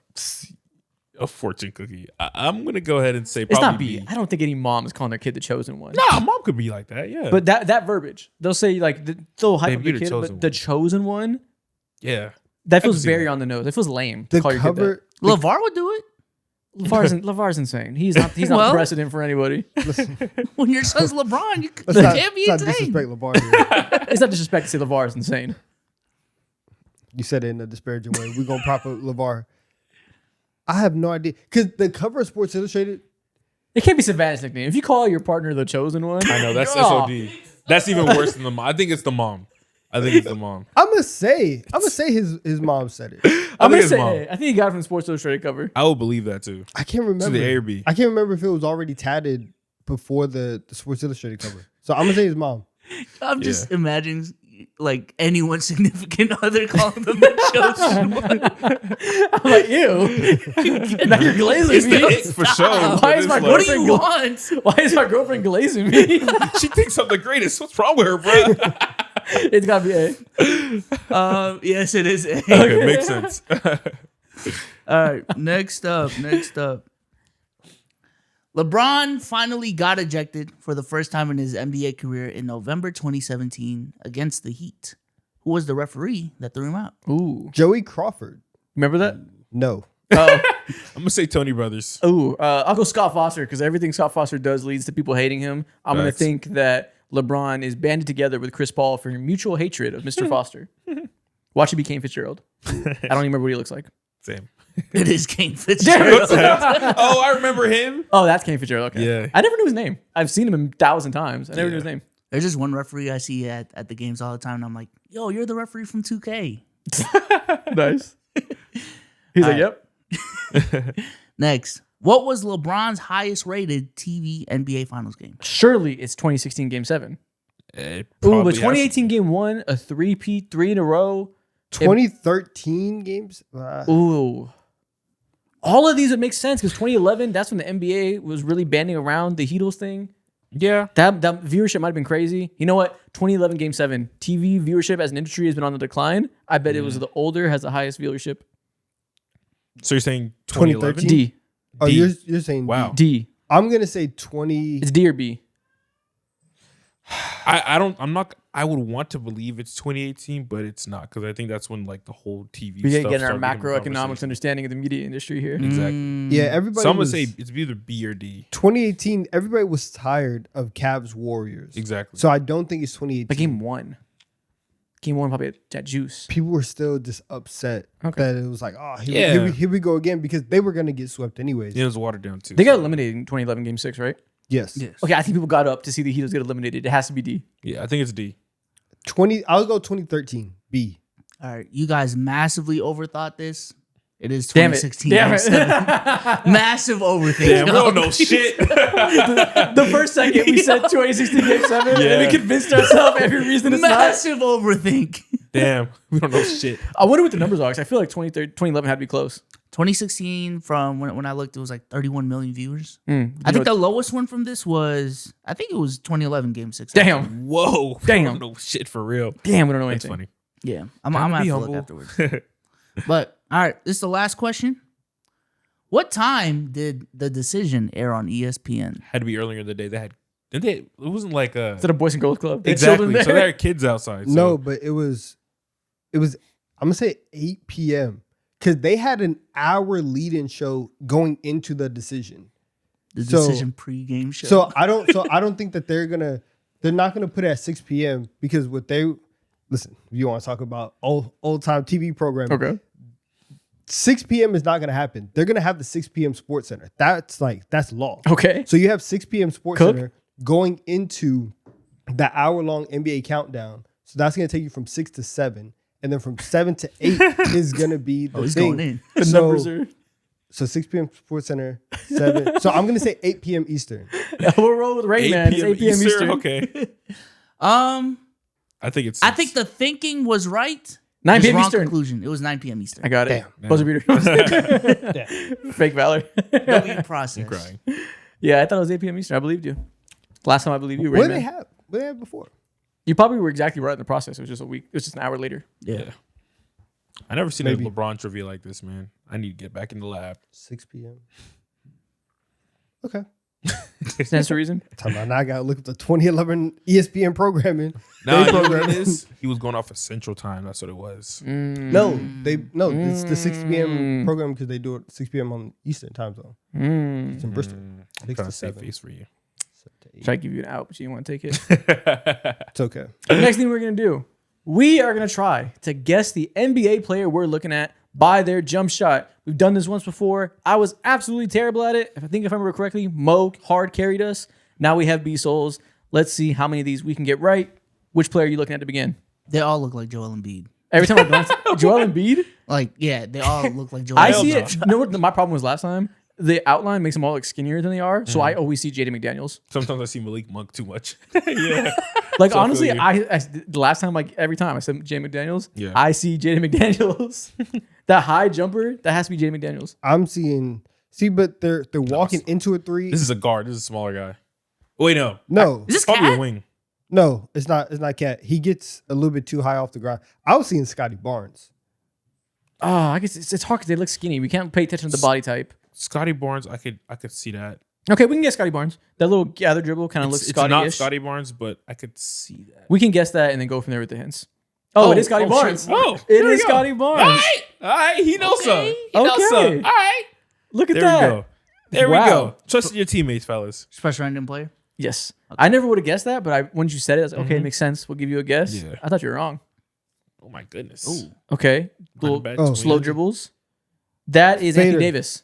That is clearly Anthony Davis. I know that. Oh, it high-arcing is. jumper. Yep, it is. I know His that. elbow be sitting up for way too long. And that's AD. modern Anthony Davis when he's really slow. Yep. Yep, I knew it. Dallas. Yeah, Dallas Anthony Davis. my I knew God. it. His Got slow it. ass handle.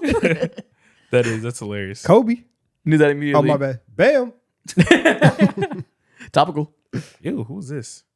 Ooh. Okay. Catch and shoot. Catch and shoot. They're Oh not- wait, that looks familiar. That kind of looks like Dame.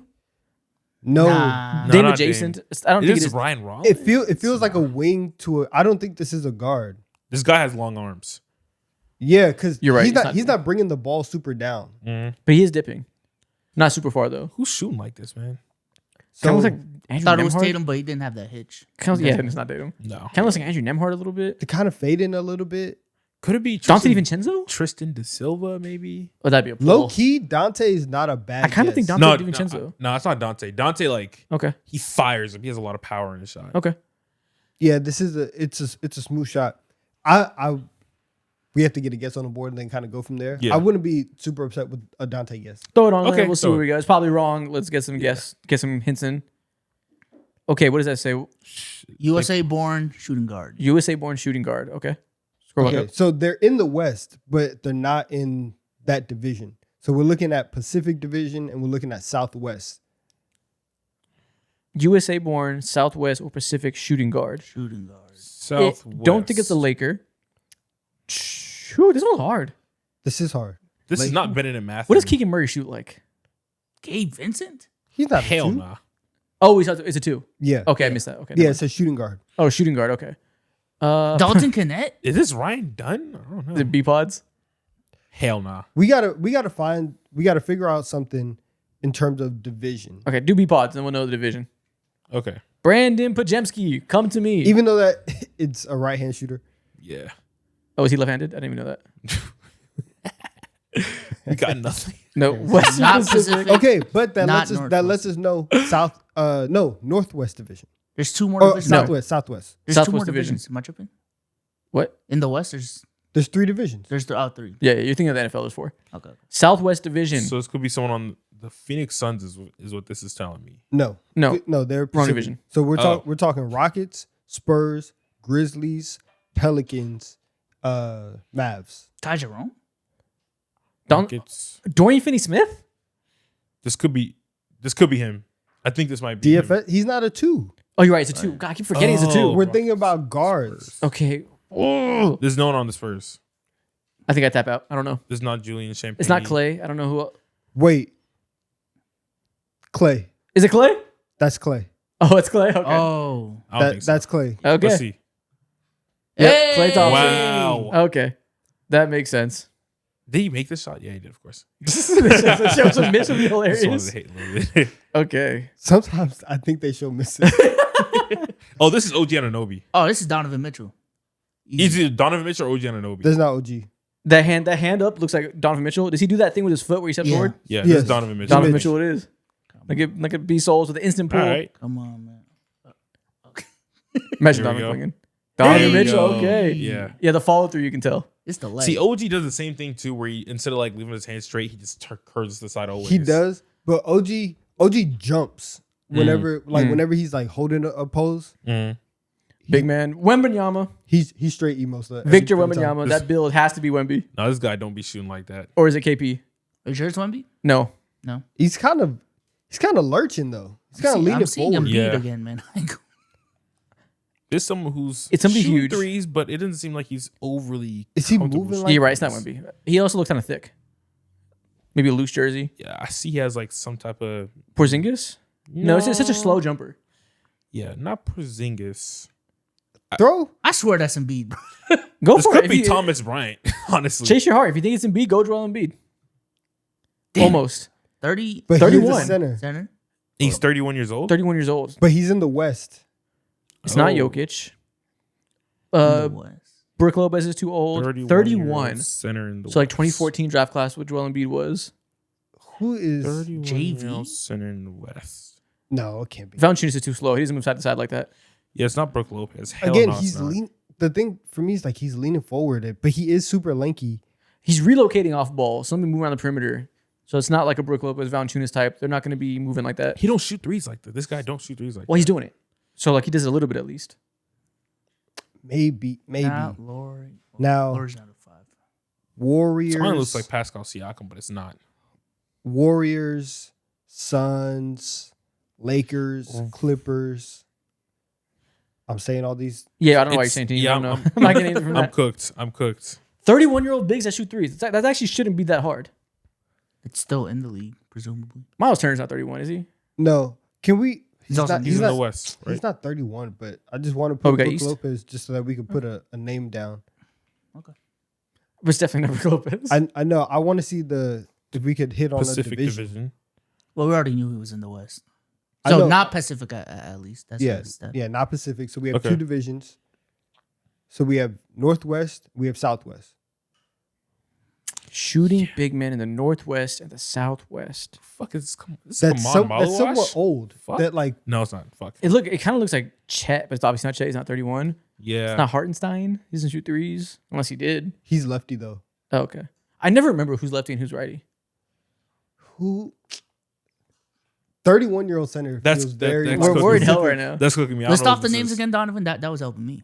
in, What the fuck is in this, terms of Christian like the Coloco? teams. What the Yeah, hell, yeah, man? that like okay. So we know he's in the West, not Pacific. Yeah, so the teams that Fucking we would Luke have Cornett. would be Spurs, Oh, Spurs, nah, Rockets. I was gonna say Grizzlies, Jock Longdon, but he's on the Hawks. now. Pelicans, Mavs, and then the Northwest would be the Nuggets, the Blazers, the Thunder, the Jazz. This could be someone on the Blazers that we just Somebody else that I'm missing right now, Nurkic. but it's okay.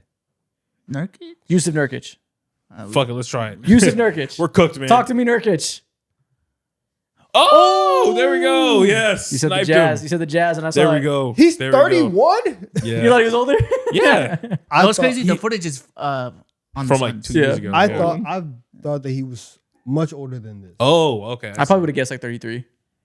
Okay. Yeah, as soon as you said Jazz, I was like, oh, I see it. Ooh, I see Jamie Daniels every pulling. time. ooh. I'm not gonna lie. You might be right about this one. Jamie Daniels?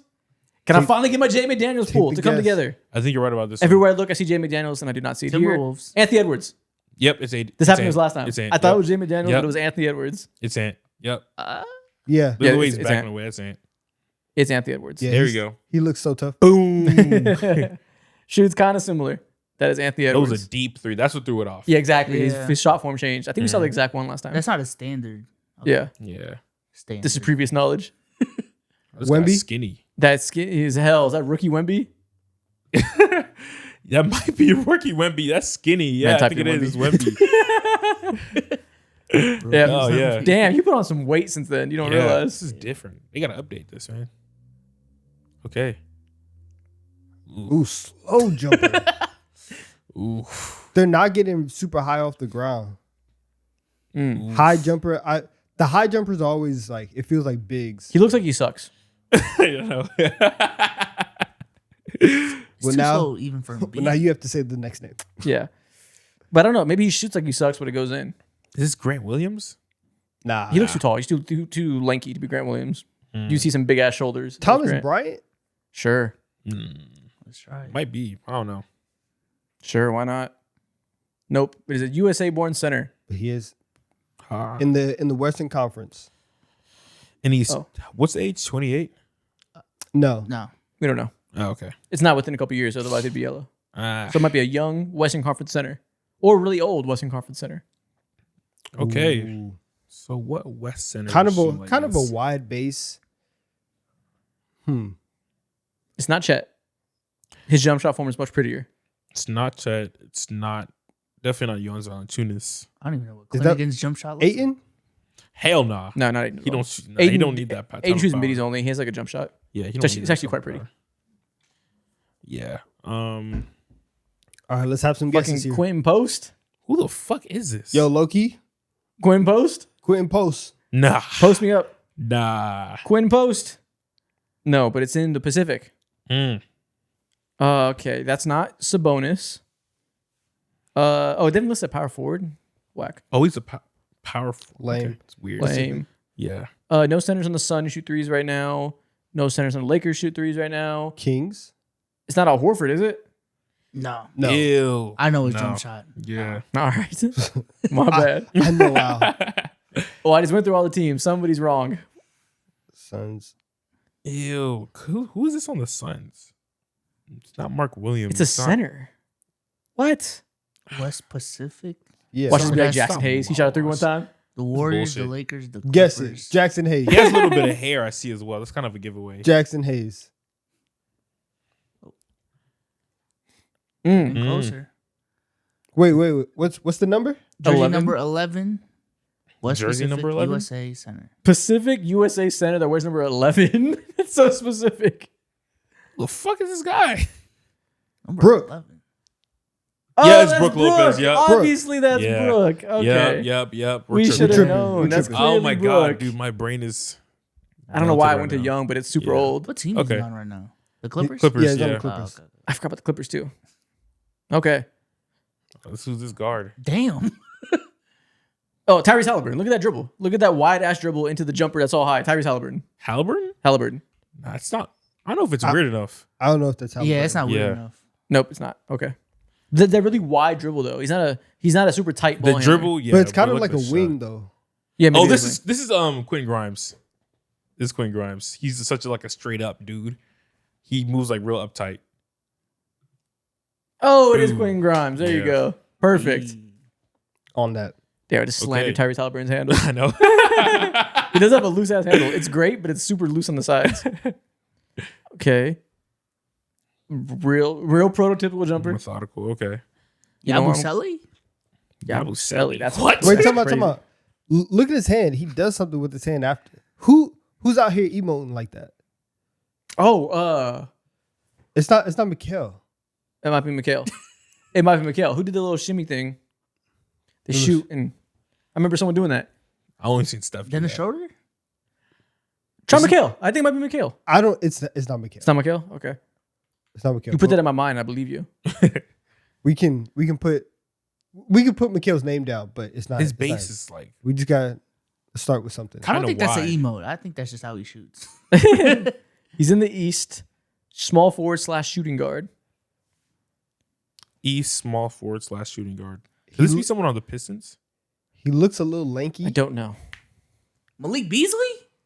That's what I was Nah. thinking about with the shimmy. I was They- thinking about Malik They Beasley. shouldn't have him here though, because Mm-hmm. he's not playing. It's not gonna be him.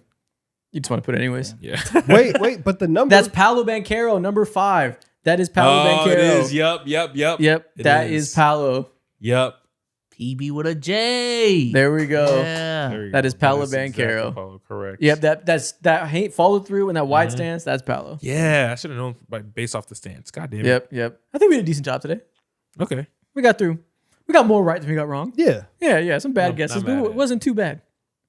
Next thing Not we're mad gonna at do. and even the bad guesses, tactical. Tactical. Next thing we are going to do today, we are going to play NBA Keep 4 Cup 4 Kevin Durant Teammates Edition. You guys Okay. know how this works. He's had some good ones. He has some Elite good ones. He has some great ones actually. Stacked list actually. Okay. First name up, Alperen Şengün. Cut. Only because he has all-time teammates and Şengün is not all-time. So we're cutting him. Jabari Smith Jr. What if we just straight Rockets players now? Cut. Have you heard what he said about Jabari? We cutting him. So Yeah, bad. he doesn't like Jabari. I don't No want team I don't want, chemistry? I don't want Jabari near him at all. The team chemistry bump. Yeah, For the sake of Jabari, I'm cutting him. It'd be real funny if I said DFS now. it would be. Kyrie Irving. Keeping him. We are keeping Kyrie. There you go. Not doing only Rockets. Doing all only Rockets plus Kyrie Irving. Keeping him. Okay. Klay Thompson. Keeping him. Got Hands to. down, keeping Keeping Klay him. A Thompson. lot of all-time teammates on here. Yep. Keeping him. We got to. Only 2. It's fine. Tough. I saw Şengün on this list. I'll be okay. Big Perk. His favorite teammate, I heard. I heard they're best friends off the court. Great From screen Perk. setter. You know, It's tough. I heard Kevin conversations. Durant gives Kendrick Perkins all the credit in the world for their final strip. that is true. I think we have to cut Perk though.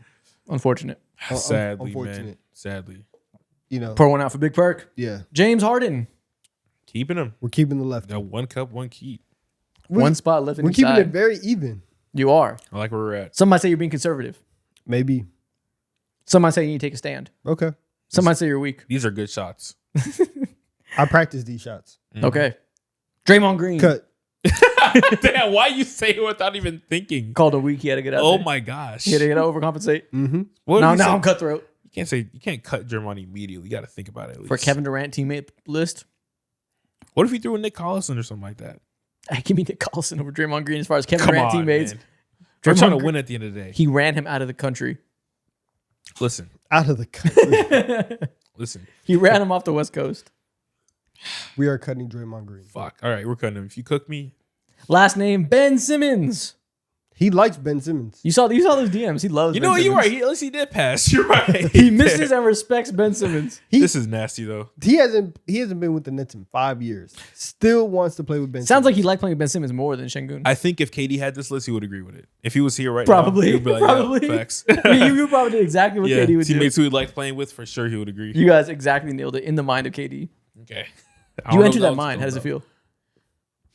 God scummy mode. a little bit. God You mode. feel like a god. I feel scummy. Next thing we're gonna do that game we did before, where I have a list of 12 NBA players. Okay. You guys have to guess which one I picked, and you have 3 questions, 3 hints to guess what it is. Here are those players. I 3 see hints. A bunch of interesting players, and then I see Jose Alvarado. How did you sneak onto this list, buddy? Either way, is that interesting? I don't know why he's here. Oh my gosh. Okay. When this player goes to the barbershop, do they get a 3 or lower on their haircut? You're sniping this list right now. It's hard because these guys have had lived long lives, and I don't. In these current pictures, do they get a 3 or lower? Well, that's not fair because I don't want to lead you to. So just these pictures. Just these pictures. Okay, in this picture, yes, he would have gotten a 3 or lower. Okay. So now we're looking at Rondo. We're looking at MJ. We're looking at KG. Ron Artest.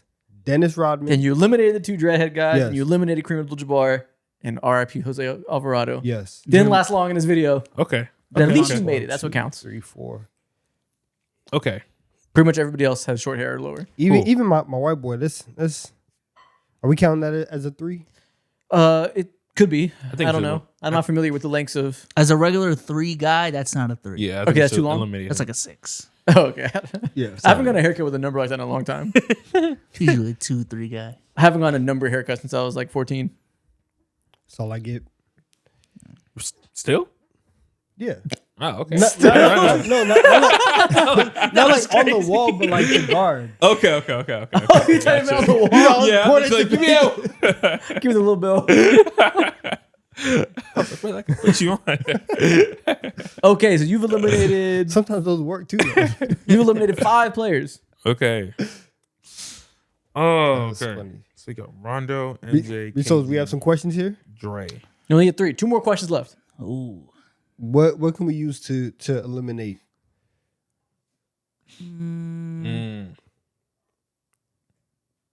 Okay. I know it's very tough. It's very tough.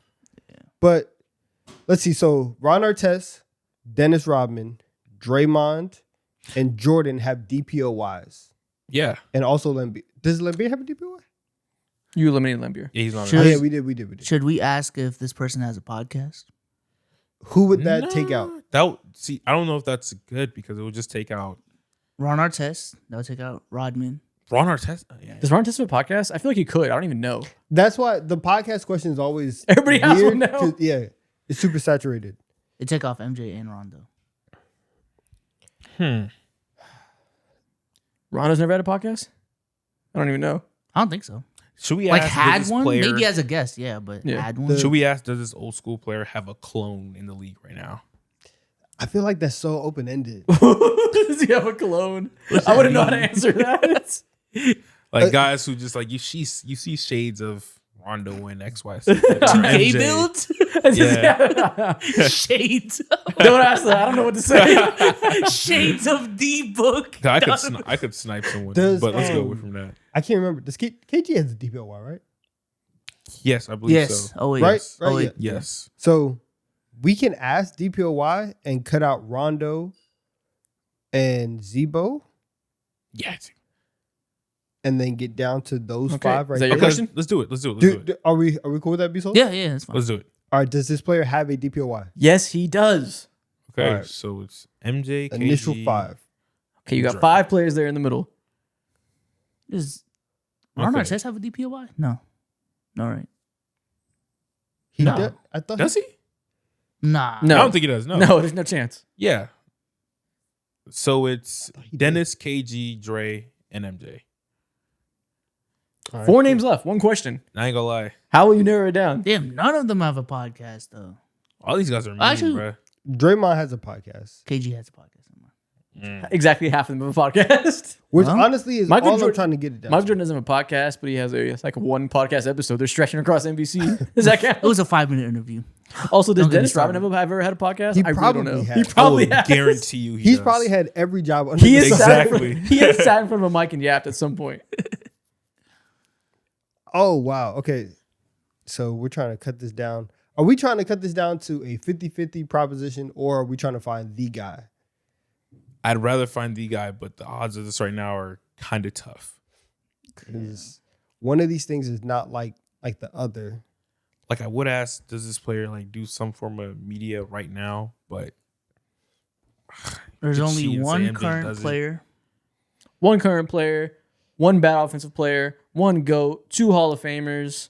Only 2 of we them got have like played every in the stage last. of like NBA player right It's now. a Pokemon evolution of great defenders. Yeah. Only 2 of them have played in the last like 6 years in the 2020s. Only 2 of them have MVPs. Mm-hmm. Wow, this is so hard All right, where are you going find from? this last question. Gotta pick one. Let's do the MVP one. I think that. Yeah, I think Yeah, we have let's to do get to 50-50 and then just take our shot. Yeah. Okay. Has this player won an MVP? Yes, he has an MVP. All right, Okay. Where will you go? KG or Jordan? Who speaks to you more? KG or Jordan? You close your eyes, you imagine my player. Who do you see more? Who do you see in the stars? I think I close. see KG. I'm seeing KG. Yeah, I'm seeing The KG. stars are aligned. It's KG. We're going KG. What are you seeing that tells you KG? Jordan's too basic. Yeah, we never picked Jordan to be a winner of anything. Damn. He He wins might- all the time, bro. he might- Just won that NASCAR shit. Yeah, get sick of it sometimes. Yeah, I closed my eyes. I saw KG dunking on somebody and just yelling. Yeah. You thought that aroused me, and I had to pick him. Mm. I didn't think of Aroused you you. at all. I mean, but- I didn't think of your arousal level at all. Honestly, KG I just saw a dunking. cool I'm highlight. hard. yeah. I was just seeing ball. So was he. Allegedly. He was seeing the plurality of it. But Plurality of it. Of the ball. I'm voting KG. Yeah, KG. It is Kevin Garnett. You guys nailed it. Hey! You guys got it right. We're hard. Come on, man.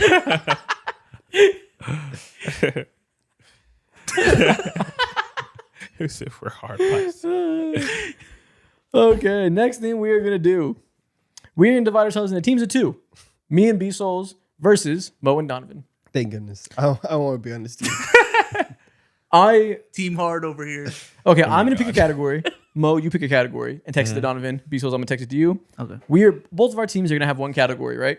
Whatever it may be. You could say ball players, you could say MVPs, whatever you decide. And we're going to take turns trying to guess the other team's category.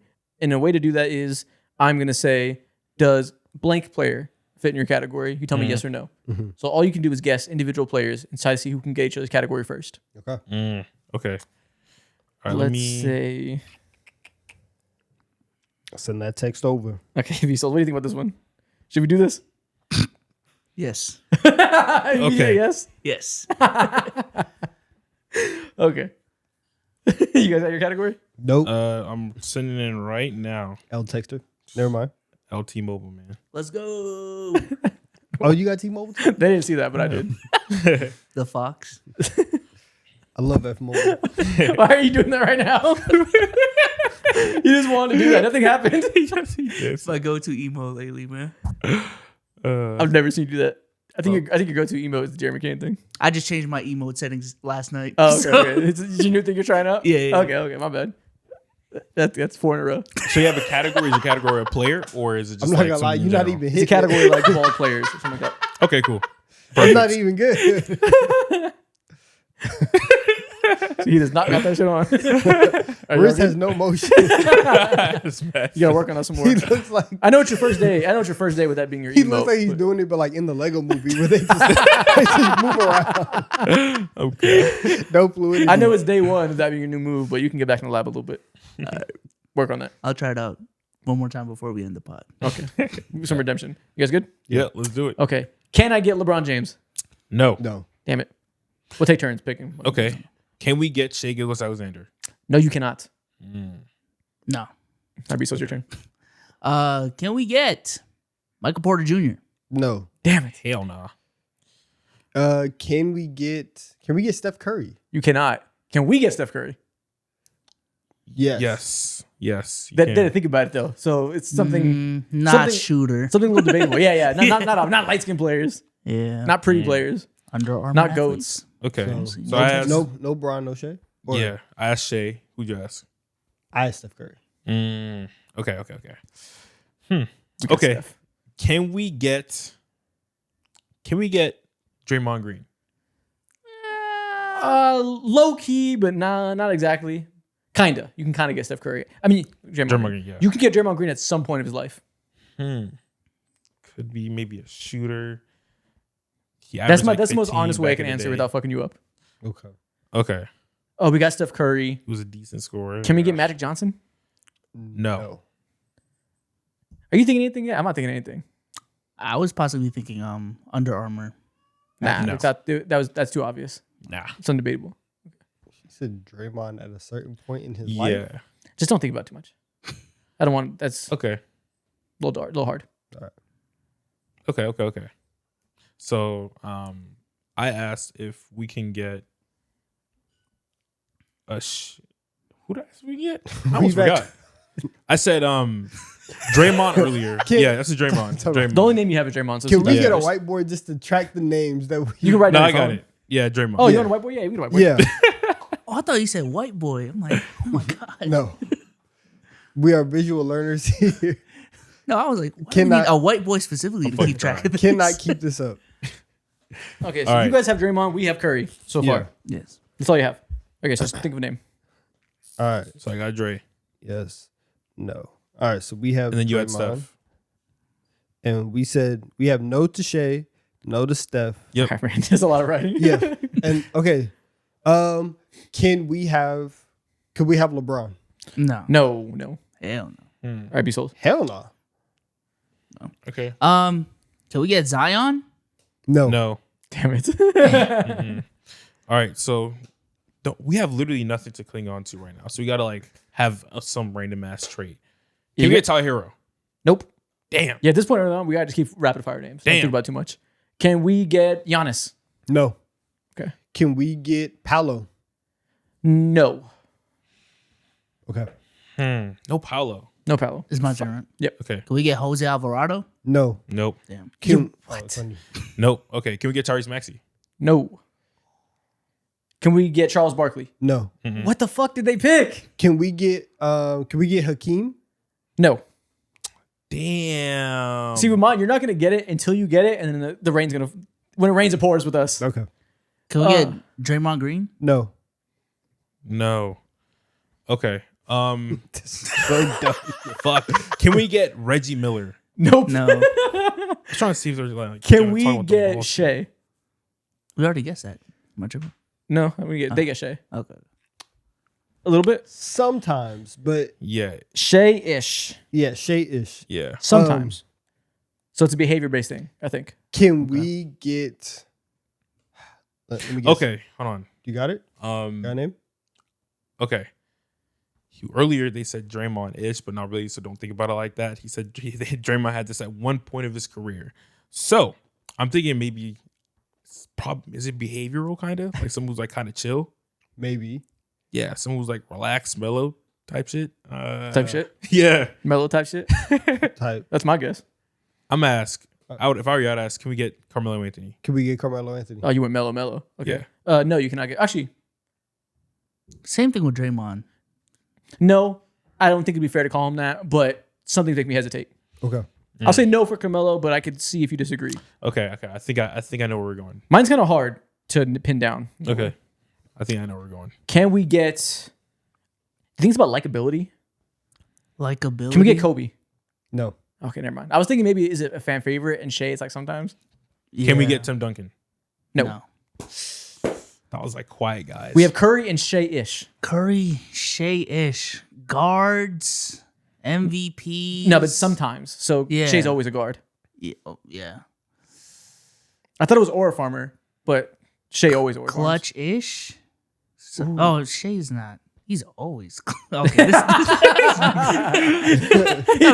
talk about sucking, man. Damn.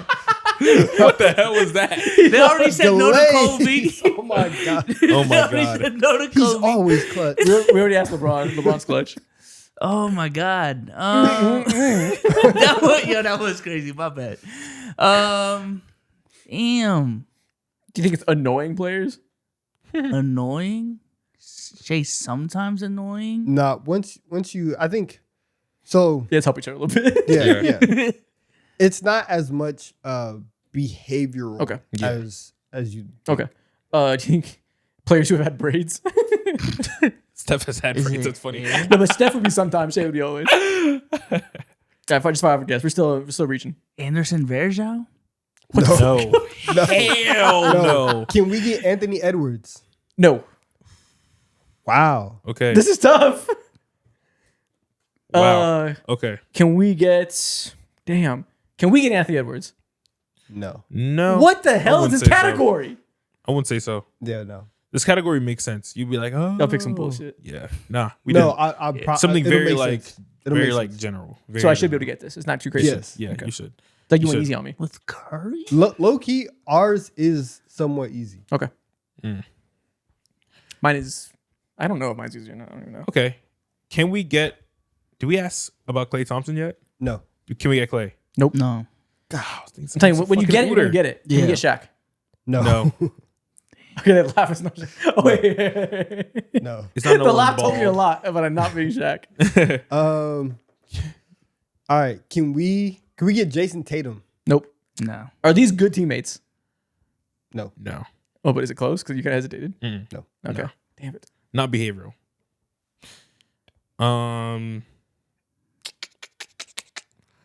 Damn. I'm you so just asked for lost, Anthony bro. Edwards right Shooters? now? Our last two guesses Shooters. were our last three were Ant, Clay, Tatum. Ain't Klay Tatum. So this guy like it's not a second round pick. He said Jeremiah much no. I'll say mine is about a trait, not behavioral either. Something about them. Maybe like a good shooter, or not. Or it could not be a like- good shooter, but like a An athlete? Who do you ask though? Well, Said no I to asked- Anthony All you Edwards. have is Draymond-ish. yes. Yeah. It can't even be athlete. We asked for Braun. Like So what the fuck can we move off of Draymond? he said Draymond that he is- said that Carmelo wouldn't. He said that Carmelo wouldn't really. Carmelo be might there. cause some confusion, but no. Okay, I'm not even thinking about Carmelo at this point. Okay. If I said Carmelo, it would lead you astray because it should be more defining than Carmelo. Can we get Chandler Parsons? No. No. Okay, Damn. they said no to Shaq. So think about a funny trait about Shaq he doesn't have. He is not giving. He is not selfless. Are these good 3-point shooters? No. Damn it. Okay. Getting better though. Getting better. And Shea sometimes. Shea with the hesitation, and Shaq doesn't at all. But it's not 3-point shooting. Okay. Wait. All right, take your guess. Do we get Okay. Chris Paul? I don't know. Yes, yes, you can get Chris Yes. Paul. Yes. You can get Chris Paul. Yes. Okay. Oh, I think I know it. I think I know it. I think you too. might have just figured it out. All right, well, hold on. We have One more Yeah. guess. Okay. We have our guess. Shit. So what is it? Think about- physical. just Think say- physical. Just say it. Just say a name. No, just think physical traits. I'll throw you a bone. Physical traits. Oh, he's gone in a fight before. That's not a physical trait. That is an action. Is this great passers No, or good passers? no. Damn it. No. Okay. Physical traits. Mhm. Okay, so he said we can't have Anthony Edwards. Okay, so You can super mega not it's have Anthony someone. Edwards. I'm guessing it's like a 6'7" forward or something like that. Who's 6'7"? These are categories. Everyone. These are categories, not players. Yeah. Can we get Scottie Pippen? No. No. Can we get Kyrie Irving? Yes. Okay. Okay, there we Players with great handles? Along those lines, but They got it. They All got right, it. fine. They got it. Is it Players player with a with back? Yeah, it's killer crossovers. Oh, so yes. okay. Yes. Yeah. One more guess. One more player for mine. Fuck. we Actually, are, you're lost. You have enough guesses. This is Yeah. cooked. we have to guess the category now just to have a chance. Draymond, some of the time we're talking about a physical trait. Is this this players with he has tattoos? I don't know. These are chubby players. You didn't pick a single chubby player. Didn't give Yeah. yourself a chance. Y'all pick like the skinniest players. Oh, you Pick on the pick fit guys. Zion. Reggie Miller? Oh my God. Chubby players. That's like Carmelo had a little chubby face at some point, but if I Yeah. told you that, it would lead Yeah, you he had a astray. chubby face. Draymond was a chubster. Hey man, that's I don't remember Draymond Listen, being that's like real. chubby like that. Man, he'd be trying for the football team. I remember it was like yeah, you're right, but it was that's an why active that's thing for why I Melo. asked Braun after Draymond because I thought it was like two sport athletes. Yeah. Mhm. Let's do another one. Let's do one more round. See Oh, if we let's can do do it. better. This I time, got- you guys switch teams of who decides the category. All right. Whew, man. Isaac, you're still texting me? No, you text me. Okay. You pick one. That put us in the blender. We gotta go faster. It's on bad radio. What are we feeling, B-Souls? I don't know if we should spam this. Performative players. Performative players. Come Is that on what now. you were gonna say? No. I just texted you. Okay. You good with this? Yep. Okay. Okay. Okay. Whatever. Easy. Sure. Fuck it. What the Yo, I- hell? Okay. You guys ready? Yeah. Yep, Can let's I get LeBron James? do- No. Damn it. Okay. Can we get Rajon Rondo? No. no. No, you cannot. Okay, they thought about it for a second. Okay. Not a bad guess. B-Souls. Can we get Anthony Edwards? No. Damn. Can we get MPJ? Yes. Yes, you definitely Yes, you can. He definitely can. Yes, you can. He def- I think. Boom. I think so. Okay. Can I get classic? Can I get Steph Curry? No. Damn it. Can we get Jeff Teague? I don't think so. Nah. Nah. Can we get JJ Redick? No. No. Okay. No. All right, take Okay. your guess. Okay. So what was our guess earlier that they were So we got yes to MPJ? MPJ, Yeah. no to Jeff Teague. yes to MPJ, no to Jeff Teague. Okay. Yeah, I'm gonna ask this again. Well, hold on. Yeah, can we get Draymond? Yeah. Yeah.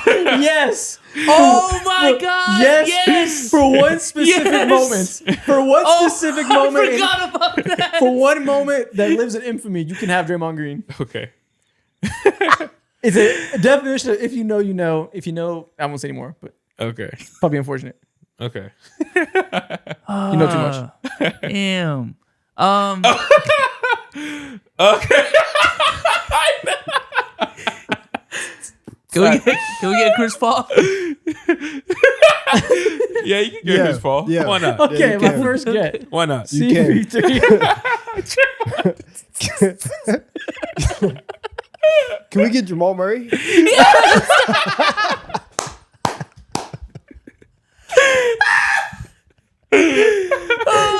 Yes, you can have Jamal Murray. Yo, that Draymond shit was crazy.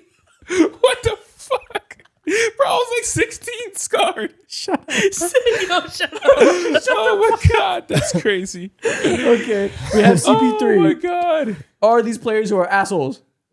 No. I had to swing for the fences.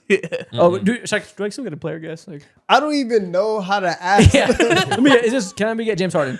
No. No. Okay. Mm-mm. It's not as overt as you're thinking. Like, it's not. Players who are popular on Instagram. No, You idiot. that's crazy. No, Okay, we can keep going then. We can keep going. Chris Paul. that's all we got. John Stockton? Can we get John Stockton? No. Oh, what the hell? Mm-mm. You got It's a very specific lane that we've gone down. But like, not really. Like, don't over-index And on your yeah, specific lane. And now I'm like, You zoom out a little bit more. But like, don't zoom out too much. But zoom out a little bit. Like, I wouldn't write that. and that's why I was confused. Yeah, Because I was like, like, where are we going It with this? applies, but I didn't write that specific thing. Yeah. All right. MPJ, Draymond, Jamal Murray. Obviously, all have something in common. But can we get Scottie Pippen? I don't know. We don't know. I don't think so. Not famously. No. Okay. Maybe I don't know something, but I don't think so. Okay. Your turn. All we have is CP3. Yeah, I just guessed. I guess James Harden. Oh, CP3. I was thinking floor generals with my John Stockton guess. Nah. You already said asshole, right? Yeah, I asked this asshole. Said no.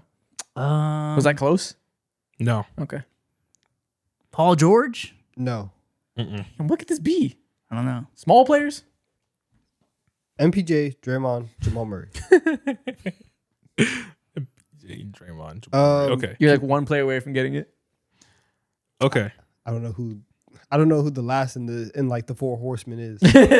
So There's more, trust me. There is? There's plenty. yeah, I'm sure there's more, but I don't know how how many I remember. There's like Uh, countless. A lot of hidden Okay. ones too. Zion Williamson. Yes, you can Yes. have Zion Williamson. Mm-hmm. You certainly can have Zion Williamson. The Okay. antithesis of this. Can I have Michael Jordan? No. Bro, what the fuck is this category? Chris Paul? Okay.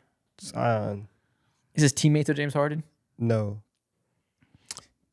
Is his teammates of Kevin Durant? Take your No. take your guess. Take Can your we guess. have J.R. Smith? Yes. Yes. Okay. Yeah, if you don't have him by now, you'll never Real get it. Ooters. I don't know the exact verbiage. Yeah, can I have Kevin Yeah. Durant? No. Take a Okay, guess. so we know like what this in Take a guess. general Yeah. is.